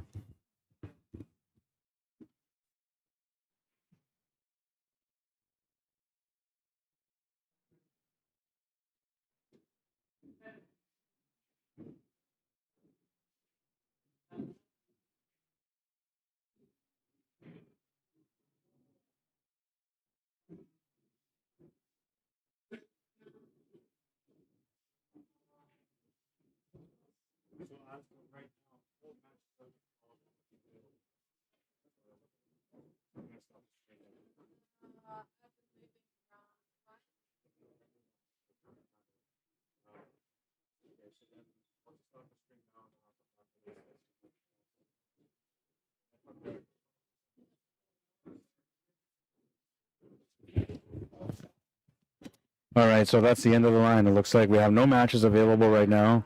So I'm going to take a quick break now and have some of my food. Coming up after this break, we're going to have the A-side semifinals. And for that, we're waiting for the winner of Blake Lamora and Chris Tom. They're playing against Joseph Tamayo. And then on the bottom side of the A-side semifinal, the winner of VENER ARJONAS and Brady Sage playing against the winner of Jonathan Pakatang and Bliss Vigmuto. Should be a good showdown. Check the comments. Comments are good. 5-4. Sorry, just trying to keep up. I'm old. It's okay. You're doing a good job, Harold. You're keeping me in check, man, so I don't mind. It's a good thing, bro. Don't worry about it. All right, so that's going to be it for now. We are going to come back with the semifinals, A-side final, B-side final, and championship match. All that coming your way in probably about 20 minutes, I'm going to say. We'll see. Thanks for tuning in. Thank you for watching the stream. Don't forget, we have a couple of good events coming up here. The Wally McLean 5th Annual Memorial Tournament is happening November 14th to the 16th at Sonic's Bar and Grill. 25-game format and $5,000 added. It is a handicap system. $300 entry for it, 5-player teams, and there's a handicap system in place, which basically more or less what it's saying is 11 to 15 points, you get a 4-game spot. Anything 10 racks or less, it's a 7-game spot. And if you want to enter that event, you can contact Colonel McLean Jr. at ckmcleanjr@gmail.com. That's also the same email for the e-transfer if you're looking to get paid up right away. Swan Lake, 10th annual 8-ball pool tournament coming up on November 21st, 22nd, and 23rd. That's going to be a good event as well. It's $400 per team. I can't read from that. It's too small. $400 per team. One female player per team as well. And then they have the singles, which is going to be a 32-player limit, $100 entry fee, handicapped. So depending on what your CSR is, it's all CSR based for this one. Then you'll play according to your CSR. The women's division is just straight up races. Entry fee is $75. Race to 4 on the A side, race to 3 on the B side. And then the juniors have an event coming up on Sunday, which the format is not set up yet, but it's always a good event. Juniors love playing in it. Should be a good time for everyone that comes out. I'll be there to stream that one also. And then next Tuesday, we have the Andrew Thomas Memorial Tournament, which is staggered entry. And, well, let me just go through this real quick before we shut her down for the next stream. This is the reason why I never get to eat my food. As I just do more and more and more and more. All right, so this one is on Tuesday. It's Remembrance Day, so most of everything is closed. It starts at 10 in the morning. There's $1,000 added. And we have, yes, I know. Staggered entry. So 324 and under is $20. 380 or 379 under is $30. 474 and under 40. 549 and under 50. 630 and under is 75, and then the premieres, which are normally between 631 and 699 or 100. Anybody that's 700 plus pays 125. 64 player format, double elimination. We play 8-ball on the A side, 9-ball on the B side. If you want to get into that one, just message me, let me know, and we'll get you in. The draw was going to be done tomorrow, but I think I'm not going to do the draw until Monday now, because just to give people a little bit more time to get in, because I thought the tournament was going to be a lot bigger. Usually it's been in like the 90s, but this year it's quiet. We're at 24, I think 25 people signed up, so it's pretty quiet. And part of it could be because it's on a Tuesday. It's not normal. We usually have it on a Saturday, and also because it's a holiday for a lot of people, but there's a lot of people that work on holidays too, so that could be the reason why it's a low number. I don't think it's the format or the money added, because it's the same as last time. And lastly, I can't forget about my good friend Ellison Duque Jr., sales consultant for Birchwood Honda West. You can find them at 3965 Portage Avenue at unit number 75. Make sure you ask for Ellison Duque. Great guy. You're going to want to talk to him. He'll take care of you, man. Let him know that you've seen the stream or the commercial on my stream and that Rod said he's going to take care of you. And I promise you, he will. Even if you don't say Rod said, he will still take care of you. He's just that good of a guy. Get into something that you want for the budget that you're looking for and be happy. That's the best shopping experience for anybody that's looking for a vehicle. And you can get that with Ellison Duque Jr. All right, so that's it for now. I'm out of here, man. I'll be back with another stream shortly. Let's check out the last highlight. Bada bang! There's a beautiful kick shot. What a beauty. Didn't lead to anything, but it was a beauty. LIVESTREAM wisdom. The more you sweat in practice, the less you'll bleed in battle. You know what that means. I've been talking about it all day, man. You got to make the efforts. Without the efforts, you're always going to be average. Get out of that box, man. If everybody else around you is being average, let them be. Find a way to get above and beyond. Look for the champion within and become that person that I know you're willing to become. But you also have to be willing to put in the time on the table, which that's the hard part for most people. But I believe in you, man. I believe in you. Even when you don't believe in yourself, I still believe in you, because I believe in the power of the game and the love that we all have for the game. Anyways, that's it for now. We're going to be back with another stream shortly. It shall be the A-side semifinals. We're getting down to crunch time. It's all numbers now. People trying to play for money and trying to make the most they can. A good time waiting to happen, man. I promise you, you're not going to regret it. Tune back in to watch the stream in about 15, 20 minutes. You'll get the notification when I go live, and we'll see you guys then. It's going to be a nice finish here for the 550 and under 8-ball tournament. And this is the part where I usually go and check out comments if there's any comments and that stuff, but I see there's no comments on Facebook. I usually reply to comments that are here at this time. Calcutta, no. Single knockout, no, it's double knockout. Sad fiend. And Harold says, add 5 late clock start. Yes, you're right, because it's been an average of 5 minutes late. You're right, man. And Harold says, I can hear your dial-up modem from Ontario. Oh, man, you're probably not wrong. You're probably not wrong at all, man. Give you some clap for that one for sure. You deserve it, man. All right, we're out of here. We'll be back with some more. It'll be fun, I promise. Oh, now you're laughing. Like, why couldn't you laugh earlier when I was, like, making the joke, man? You heard me. Oh, yeah, that's funny. That's funny. All right. Whatever, man. We're out of here. Get these people out of here.